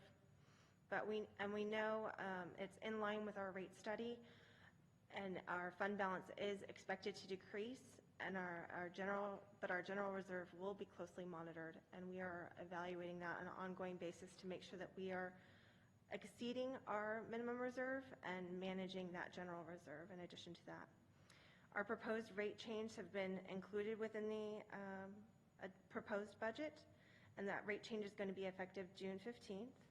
The connection fee and revenue estimates are only, again, based on the Kesting Ranch development. And we're going to continue to preserve our infrastructure and strategically plan out any improvements and preservation for our infrastructure. And this does include, like I stated before, that funding to the internal service funds, and it does include the $5,000 possible conversion to the Evergreen. So our water fund, briefly, as I stated, has the connection fees for Kesting Ranch. Again, it's packet page 290, I believe, and 293 to 296. We have the capital project improvements for the design phase of the Cypress tank and main replacement, the water SCADA system and the chlorination equipment replacement. The changes in the operating expenditures for 1920 are the payments to the compensated absences fund and vehicle replacement fund, increase in the allocated contract services. It's similar to the general fund, where I just identified more contract services that really are applicable citywide and should be allocated citywide. And so that has led to an increase in those. We have a new professional contract services agreement for a water financial plan, including the update for the ADU programs and the increased water conservation programs. So again, reaching more out to the community for those conservation programs. The sewer fund highlights, the connection fees, again, are just for Kesting Ranch. Our capital improvement programs for next year are the manhole lateral repair and improvement, which is going to help hopefully alleviate some of the stormwater and other penetration from going into the sewer system, and the sewer SCADA system. Changes in our operating expenditures for 1920 are, again, I'd like to just reiterate that we plan on conservative revenues, but at the same time, we also plan on conservative expenditures So making sure that we're planning for what costs could be without overstating and just planning appropriately for that. So in line with our rate study, we've increased the sewer treatment costs in line with what our historical increases have been.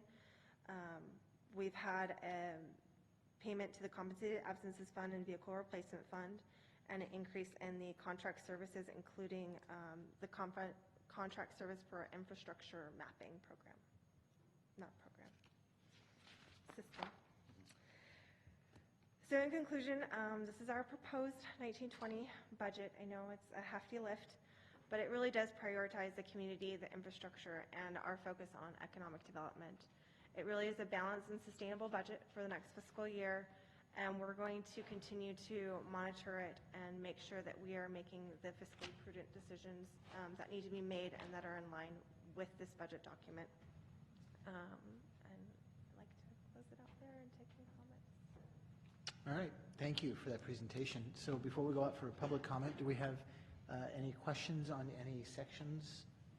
No, and No questions. no. You? No questions. No questions. And no questions. Don't want to jinx it. No questions. I feel like I should just make a couple up just to be that way, but I won't for now. Yeah, we've certainly discussed, we've had, as Angela mentioned earlier, you know, the goal setting and then a couple of budget meetings with public input. So things look good. That's the important part. First thing I usually do every year on the budget is I go to that bottom line figures, like where are we and what are we carrying over? That's a good number. It's always in black. That's the important part. And we're now, what, 11 years running with a balanced budget? I think this would be 12. 12? This will be 12. Last year it said 11. It's excellent. All right, cool. With that, I'm going to go ahead and open up the public hearing and see if there's any comments from anyone. Mr. Barrich. Over the years, Cotati's had financial directors who've worked for the city and helped prepare the budgets. We've seen many financial directors come and go under questionable circumstances, quitting, being fired, and if you've spoken to any of them, some of them said they just couldn't do things to the budget that the city manager wanted them to do, especially Diane Thompson, but I digress. I looked at this budget, and once again, there's no mention in this budget of unfunded liabilities. It's not in the glossary of terms. I bring it up in each budget meeting. And as many cities around the country are dealing with unfunded liabilities, Cotati is one of those that just keeps kicking the can down the road and refuses to address that issue. We know that our city streets, we cannot repair our city streets at the rate that our streets are deteriorating. So we've got a master plan on how we're going to chuck and jive the citizenry on how we're going to fix the streets. There's no funds in the budget for replacing City Hall, which is a disaster. It's not earthquake retrofit and is unsafe for people to be in this building. I don't like to be here any longer than I ever need to be. We are still paying off a $21 million police station, which includes interest over 30 years at approximately $800 and some odd thousand per year. I think we're at year 15 right now. We've got another 15 years to go on the police station for some 20 officers. We have no funds in the budget for weed abatement enforcement. How about that? No wonder REMF is raising up our property rates some 2%. Take a ride around this town, see all the high weeds. Yeah, we're high risk city. Not a dime for the homeless, not even a discussion, not even an agenda item to discuss. But you have funds for attorneys to fight our police officers who have been injured on the job, who have submitted legitimate claims for disability benefits and medical treatment, and you're fighting them on that. We have lots of documents on that. A lot of that's going to be coming forward to you. I really hope that you would go ahead and do that research yourself. It's really a travesty, these budgets that the city puts forward. Overinflated, anticipated city revenues, overinflated or underinflated future expenditures that the city is going to be facing in the future. And the joke goes on. Thank you very much for your comments. Is there anyone else who'd like to speak on this topic? All right, seeing no one, I will go ahead and close the public hearing. I know one thing to point out, we've been discussing this for several months now, that in this year's budget, I believe it's $2.1 million for streets. Is that an accurate or close figure? I think all in, it's about 3.3 million. Even 3.3 million for street improvements, and then 1.5 million for each of the next 4 years. So that's about $9 million in street improvements in the next 5 years. I'm not sure I'd consider that kicking the can down the road, and there's never enough, but when you make improvements, you raise the level of the streets to being improved. That's the point that's being made. There isn't one city, show it to me, and I would be surprised, who's probably putting equivalent to about 30% of their general fund dollars, equivalent amount, to street improvements. Not one city, not one city. I am not discussing this with you right now. You had your chance. Thank you. So with that, I'd like to know if there's any questions or comments for the staff report. I'll start with Councilmember Harvey. She raised her hand. Thank you. Before I get to that, I just would like to point out that there is a lot of information about the unfunded liabilities on in the budget on page 137, on the packet page 332. Sorry, my eyes are. Anyways, it is discussed in there. Just to point that out so you can see that. I want to thank the staff for this for a couple of reasons. One, it's in here multiple ways. There is the nitty-gritty, line-by-line budget things and budget kind of technique, which I like, the line-by-line, but there's also then visual aids and verbiage and pictures and things like that that puts it in more a layman's term. So I really appreciate where we've come on that. So there's multiple ways that you can slice and dice and look at this to explain it, down to simple things like, where does your dollar go in property taxes, and it's a visual of a dollar and, where all the pieces go. So I want to thank staff for that. It's very helpful to be able to show that kind of information to folks. So thank you. All right, thank you very much, Councilmember Harvey. Councilmember Moore, any questions or comments?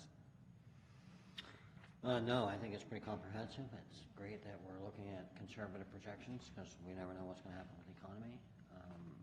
No, I think it's a nice little packet. The only one question I did have is you talked about refresh in one of the line items regarding capital improvements. Were you talking about refresh in some of the community rooms? So that was Administrative Services Office. I don't know if you've been in there. We have our water and sewer customers come in, and our carpet's gotten pretty tore up, and it just needs a paint, little just kind of repairs and maintenance that's been a little bit deferred. So just a little refresh of the office's hallway area, just here in City Hall. That was a specific reference I think you're thinking of, but there's also the close to $500,000 for the Civic Center upgrades. Yeah, roofing and related improvements. Yeah. Thank you. All right, thank you very much. Let's go with Councilmember Landman. Thank you, Mr. Mayor. Yeah, a few points and then maybe a comment. Let's see, this has been mentioned many times, and I know we've discussed it, but maybe it's been a year, so it should be mentioned again. A lot of talk about weed abatement. Rancho Adobe does weed abatement, so unsurprisingly, weed abatement isn't in our budget. Number two, it's been mentioned that we might not have enough roads, or we don't have enough to keep up with them, or something else that sounds very terrifying. But actually, the interesting thing, besides the obvious, clear, heavy amount we're investing in it, the roadmap we have in 5 years, if we can keep to it, and this is the challenge, but if we can, we get to a point of very low level and relatively inexpensive maintenance that, 80% of cities, 90% of cities in this state rarely get to.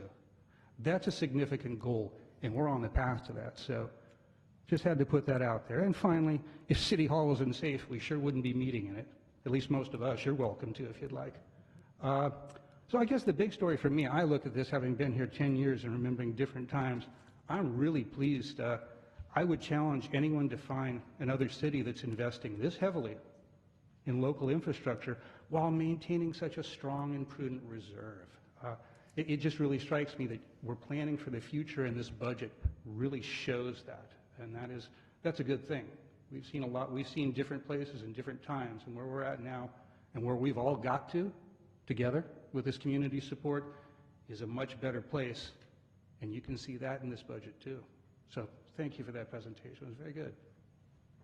All right, thank you very much. Vice Mayor Skillman. Just a quick comment. My gosh, apparently I need more water.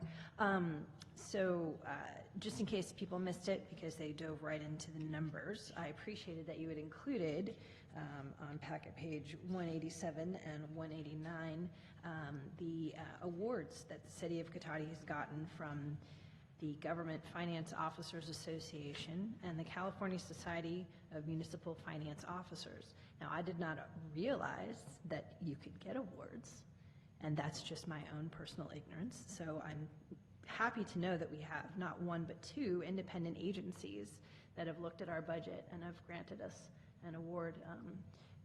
And I just think that's something that really needs to be emphasized, that it's not just us sitting up here saying, wow, look, we're really spending responsibly. It's actually outside people that are saying we're doing a good job. And your public comment is over, and everybody who wanted to be considered for the award paid a fee in order to be considered for the award, and yet we were one of the ones that actually won of all of the cities that, yeah. All right. So I guess apparently the heat's gotten to all of us this evening, so 2 days of heat wave, and we're all a little bit shorter fused. So anyway, I'll end it there. Thank you very much, and I appreciate it. I tend to be one of those people who my eyes glaze over when I start looking at budget numbers, and so I really appreciate what Councilmember Harvey was saying too about how it's written out in different ways, so that it makes it easier to understand. So thank you for making it more digestible for those of us who are not money people. Appreciate it. But those of us that do like to look at numbers and budgets, it was pretty awesome. Yeah. So there. I think I agree with one of the statements that Councilmember Harvey made about the narrative. I think that's really important, and I know the last few years that's been included more and more, and I think that does put it more in lay terms than just looking at a whole bunch of numbers. You know, you've got an estimated for last fiscal year, you've got sort of an actual, then you've got this estimate for this year, and it can get a little confusing when you're trying to look at that morass of numbers, and I can see where people can miss a lot of that information too. So the narrative part, I think, is great, and kudos to everybody at City Hall for doing all of this work and keeping the faith and keep the numbers growing for that sort of that whole rainy day concept that we have, going way beyond. Our policy is 25%. What did you say it was? 71? 71%. That's pretty phenomenal. Again, find me another city that's doing that, and I'll shake their hand. All right. With that, I'd be looking for a motion. I'd be pleased to move that we adopt a resolution approving the City of Cotati budget for fiscal year 2019-20. Second. 2019-2020. I know that's what you meant, but everybody keeps saying 1920, and I keep you didn't say that, and I get this weird flashback. Picture that pause, that slight pause as a hyphen, and it works. Thank you. Perfect. That's all good. Okay. Any further discussion? Yeah. Seeing none, all in favor say aye. Aye. Opposed? Abstentions? Please show a 5-0 vote in favor. Again, great job, staff. And we will now dive into item 14, which is the city manager's report. Thank you, Mayor, members of the council. So I think maybe somebody's noticed that there's warm weather outside. And when that happens, there's increased irrigation and increased number of significant leaks in irrigation systems. So the city does offer a leak credit program for customers that have the aberration and need help. But we also offer, maybe even more importantly, a leak alert program, so people can sign up for leak alerts. And if they think they have a leak, it'll automatically let them know in the method that they choose. And via email or text when there's unusual usage. And then they can sign up under resident or business services on our website, clicking sign up for leak alerts. And then related to that, since we're talking about electronic services, we also can, I know I remind everyone of this frequently, but we also can pay bills electronically through e-billing and not have to get the old paper billing method, and also bill notifications. All that can be handled electronically if people so choose. And also we recently have an online vacation house check. So vacation house check is something the police have done forever, right? So if someone leaves on vacation, they can have an officer swing by their house periodically to make sure everything looks okay. That's called the Vacation House Check program. And we put that online just recently, and the new part of that, besides the fact that it's online, is also that we can give them an activity report when they return from vacation. So they can see, when the officers visited and if they noted anything unusual. So just trying to provide a better service to people that use that. On construction, just in the budget item, just before, we heard about some of our capital projects coming up, and one of them is the East Cotati Avenue paving project. That's the paving of East Cotati from the city limits by Sunflower to the railroad tracks, the smart tracks. It's been a while since that's been repaved, and then the median island gets redone. So that's partially grant funded, matched with city funds. Another Measure G matched project, so that's great. And that's actually advertised right now, and bids are opening on July 2nd. Paving's expected to start in early August. But before we get to that point, I don't want to get ahead of myself. When we actually have the bids, then we'll be coming to council, so you'll see that soon. And then the 2019 road preservation project, that's all the paving that we've talked about in a meeting or two or so ago, and also with the street capital project plan that we talked about. We're expecting to advertise that in the next 2 weeks, so that's going to follow on the heels of the East Cotati work. So there's going to be a lot of paving this summer. And then recreation news. Last week we started the summer camp season off with a Spanish camp and Sleeping Beauty musical theater camp. Next week we have a sold-out first week of Camp Cotati with 28 participants and a Newsies musical theater camp. We also have 4 teens in our counselor and training program. I think we know actually one of the teens who is gaining hands-on job skills working in our camps. So that's an opportunity for teens, if you don't know the CIT program, for them to get some work experience, especially in that middle school age when they're not really old enough to work yet, but they can work in camps. And so they get the job experience, and then we also get some additional help with the camp programs, and just so we can serve the participants in the camp better. And then our other summer camps will go through the summer. That include tennis camp, farm camp, gymnastics camp, Lego camp, lacrosse camp, and more. And then last week was the beginning of the free lunch program for children, and the city participates in the sponsored program by Redwood Empire Food Bank. So Redwood Empire Food Bank provides the food, and the city provides the staffing to distribute the food at La Plaza Park. And we have been serving between 20 and 35 children a day, and continue to see more participation. And this is for any child under 18, and it's served every weekday in La Plaza Park. Just to remind everyone, this is, for a lot of the kids that are on lunch programs during the school year, there's obviously a gap during the summer, so this program is intended to fill that gap. And there's no paperwork required. You can just show up and have a complete meal beginning at noon in La Plaza Park. And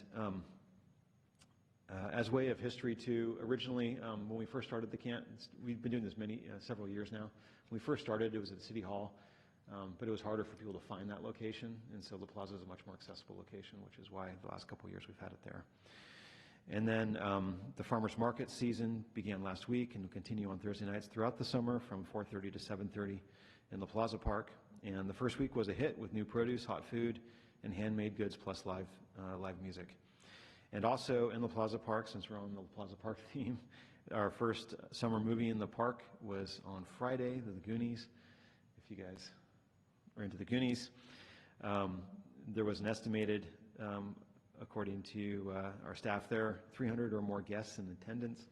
It was a big outing. The lights that were installed worked great, where we could turn off the interior lights and have the perimeter lights for safety. So that worked really well. And they had so one of the movies that we started doing themes. So, the movies can't start until it gets dark enough to actually see the screen, and that usually is around 8:30 to 9, somewhere in there. And people finish dinner, close to 7, and then they kind of hang out for an hour. So we try to do activities, to keep people engaged before the movie actually starts. And because it was the Goonies, we had a treasure hunt, which ties into the movie theme. And there was a treasure hunt that went before the movie, and it was it was pretty funny.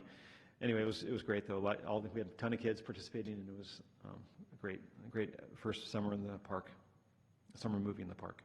And then this Saturday, June 15th, the Chamber of Commerce is hosting their second annual music festival in La Plaza Park from noon until 6. This is a free event that includes food and drinks for purchase and fun, which is free all day. That's the free part, the fun part. And beginning Wednesday, June 26th, we're starting the partnership with the library. And I mentioned this before, we're looking to partner with regional entities for programming we can do here. In this case, it's the regional library, and they're offering a free teen book club in the Copeland Room at 4 p.m., where teens can choose a free book to read. The library brings the books, and they can choose a free book to read. We will continue to meet on the last Wednesday of each month to discuss and recommend books to other teens. And then for rec programs, of course, like I say every meeting, if you have any interest or you want to know more about them, or to register or volunteer at an event, you can contact Ashley at 665-4222 or awilson@catotticity.org. We also have all this information on our website and our Facebook page, which... There you go. And we'll be continuing to explore other ways to get information out. And last, I just wanted some late-breaking things, something that was just received in the mail. I think maybe many people got this, but just to let everyone here know that because it was an item on the council agenda with the ARCO station outside the city limits at the corner of Stony Point and 116, the proponents for that project are having a community meeting apparently on Tuesday, June 25th at 6:30 p.m. at the Vets Memorial Building. Here? Vets Memorial Building, yeah. Yeah, it's June 25th at 6:30 p.m. And it's to talk about the project. So, anyway, flyers have gone out. It's a council meeting night, of course. It is, yeah. Yep. 6:30 p.m. Maybe half an hour. Bit of a stretch, but yeah. Yeah. So I'm sure word will be getting around about this for people that are interested in it. Certainly, it was an item of interest for a lot of our community members. That's why we had it on our agenda last meeting. So, with that, I'd be happy to answer any questions. All right. Any questions for City Manager? Distraction? None? Distraction? Councilmember? Just make sure I have this right. June 25th at the Veterans Memorial. Which were we talking? I'm sorry, here in Catotti. Catotti. I started to think of Santa Rosa, then I thought I might not be thinking the right way. So it's right here. Right here. We might be able to do something in a half hour, whatever. Yeah. Thank you for that. Thank you for sharing that. That lunch program that's been going on for several years, I really think that's important. And the fact that, Redwood Empire Food Bank and the city are working together to feed kids that may not otherwise have something very nutritious. I think the next time or sometime even sooner, a nice article written up and sent to The Voice, I think would be a good story. I'm not sure that's a story where they would come out to cover it, nor would you want a photographer to come out to cover it, just, because you take pictures of kids. Probably not a good idea. Yeah, Josh is gone, I see. But I think, several paragraphs of writing up kind of its history and how many kids are served daily and why we're doing it. And I think it'd be a great story. Celebrate our successes, and that's definitely one of them. All right. Thank you very much. And we'll go on to item 15, city council member reports. I will start looking in this direction, giving him at least a few seconds to be prepared. Councilmember Landman, there it is. I'm getting used to this. You're getting me trained. I know. My wife says that couldn't be done. Congratulations, Mr. Mayor. There you go. Let's see, just a couple of quick things tonight. First of all, I think some good news for all of us and all the ratepayers in Sonoma County as well as Mendocino County. Sonoma Clean Power rates for the year look like they are going to be much better than we were afraid they might be. Without going into a lot of detail, we've discussed the ongoing increased costs we bear through PCIA costs. Those looked to be increasing greatly again this year, just as short as a few months ago. I think we mentioned this, and we were looking at potentially not having that historic, slightly cheaper rate. As a matter of fact, might possibly even having to charge more. But thanks to a lot of work from the staff at Sonoma Clean Power at the CPUC, actually pointing out some problems with some of the charges that PG assigned to our customers. The good news is we got a lot of those removed, so we'll be more in traditional territory, a little more comfortably beneath them. So I think that's good news. Let's see. Oh, yes. So at SCTA, RCPA, the other day, we had a presentation from SMART. Evidently, the state has approached them about extending the line. Some of you might have heard from Novato, from Hamilton Air Force Base out to Suisun City. And I think the concept is they can get it out there, then it can tie in with the rest of the state rail system. So that's the long-term interest. As you can imagine, before anyone even got to ask the questions, Mr. Mansourian, who was there representing SMART, said very clearly that they will remain focused on service to Cloverdale, as well as the multi-use path, the bike pathway that's supposed to go back there. Nevertheless, we still all badgered him about it unceasingly, which is probably a good thing, because I do think this will tend to serve to defocus staff a little bit there. But there's, it's smart for them. They can't turn away from this. There's a lot of potential money coming from the state to support this and might even support some of our local goals here first. So it's worth looking into. And lastly, speaking of local goals, I'm pleased to mention at that same meeting, we did pass a series of funds from Rohnert Park, mitigation fees that were set up about a decade ago to handle traffic concerns from their continuing growth. And we will be seeing $500,000, $500,000 going to a railroad corridor study. And this will basically be taking a look at that nexus between Old Red and Highway 101 along Railroad Avenue to assess that area and see what improvements might be able to help with traffic all along the corridor between Pengrove as well as traffic coming into Cotati that we deal with. So I think that's good news. That's the start right there to see really what we need to do and what can be done and what it costs. And then after that, we'll see where it goes. I know there's money left in Measure M potentially for things like that still. So that's a good first step, and then congratulations to Mr. Scott for helping get us there as a staff representative on that. And that's my report. All right, very good. Thank you. Vice Mayor Skillman. Thank you. Just briefly, I attended the farmers market on June 6th, and it looked like it had been really well attended. Then I did stop by. I did not watch the movie. I had seen it before. But on the 7th, and I saw all of the kids running around doing the different activities. They had stations set up, and it was nice to see them all engaged and enjoying themselves before and while we were waiting for it to get dark enough. So that was nice to see. And then just sort of on a strange tangent, I have some friends from when I was up in Sacramento who are now touring the state at different libraries, and they're doing a presentation where they play music and they get kids to, not realizing it, talk about nutrition and exercise. And it's really fantastic to see them completely get these kids engaged on that level and have no idea that they're talking to them about what's good, healthy food to eat. Anyway, the name of the group is Musical Robot, and I watched them up at Windsor. They're going to be at the Cotati Rohnert Park Library on June 17th at 3 p.m., and then touring throughout several of the local libraries. So anyway, that was just kind of fun and strange to see this crossover with my life when I was in Sacramento and my life here on the library board. So, but that is all I have to report out. Very good. Thank you very much. Councilmember Moore. I do not. We have a remit meeting coming up next week, so I don't have anything to report out, and then other than we had a Chamber of Commerce meeting this evening, and they're focused primarily on the music festival. So that's what's going on there. All righty, thank you. And Councilmember Harvey. Nothing specific to report, but I've been attending quite a few water-related meetings, but nothing specific to report out.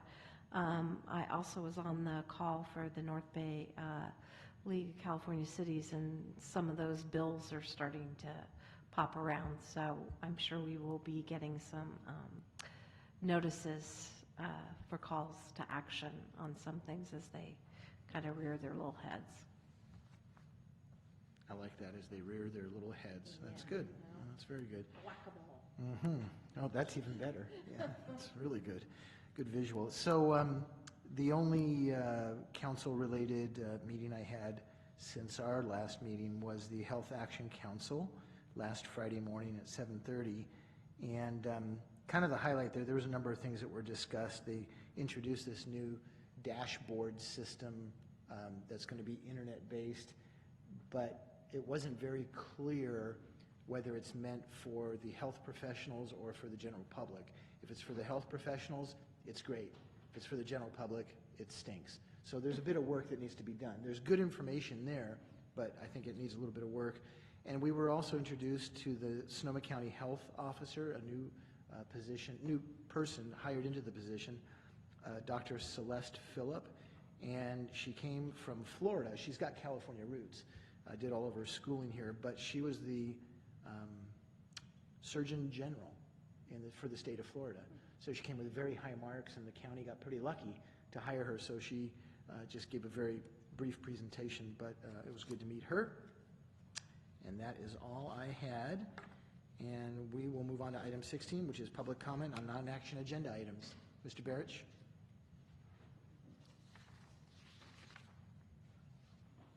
Council, for a future possible agenda item on a future meeting, maybe we can go into more detail about Cotati's debt service, which is primarily how you balance your budget.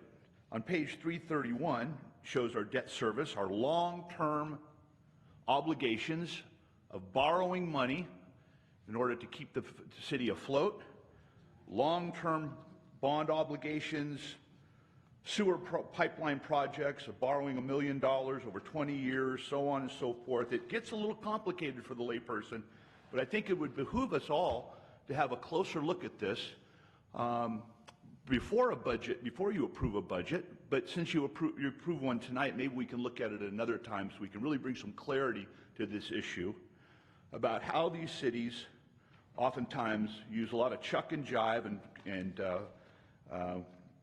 financial wizardry to balance a budget based on these long-term loans.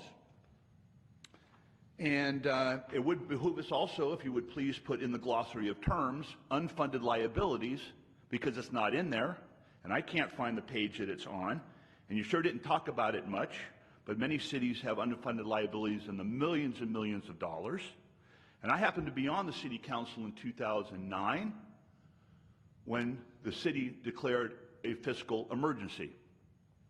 But it was no emergency at all, because many of us saw it coming for years in advance. And we warned the city council what was happening, that not everybody in America can own a home who can't afford one. No matter what the Democrats say, we went into a financial free fall, this country, a big mortgage meltdown in 2008, and I was sitting in your seats in 2009 with the city manager declaring that we had to declare a financial emergency when I was arguing, no, it's financial stupidity. We don't listen. We don't want to be disciplined about money. Now we're here. Rohnert Park had plenty of money. They had reserves. And they weathered the 2009, 2010, 11, and 12. They weathered it. We were caught flat-footed. We were. Bob Coleman knew it. John Gardino knew it. I knew it. I think Mrs. Harvey was in the audience. She knew it. But it was called fiscal responsibility. And we passed a measure to put 25% into reserves. Because before that, the city council before that was too dumb to understand that you needed financial reserves. in a volatile economy. So I hope you come back and revisit this in a little more detail and try to take some personal responsibility and try not to hoodwink the public about all this long debt service. All right, thank you very much. Seeing no one else, I will move on to item 17, which is information received after the agenda was posted. We have none. And item 18 is our closed session topic.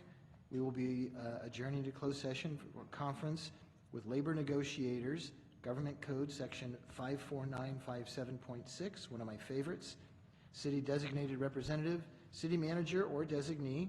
Employee organization is Cotati Police Management Association. And I will open this up for any public comment. Mr. Scott wants to move back a row and make a public, no. All right, then I'll close the public comment hearing, and we will adjourn to closed session until we report out. Thank you.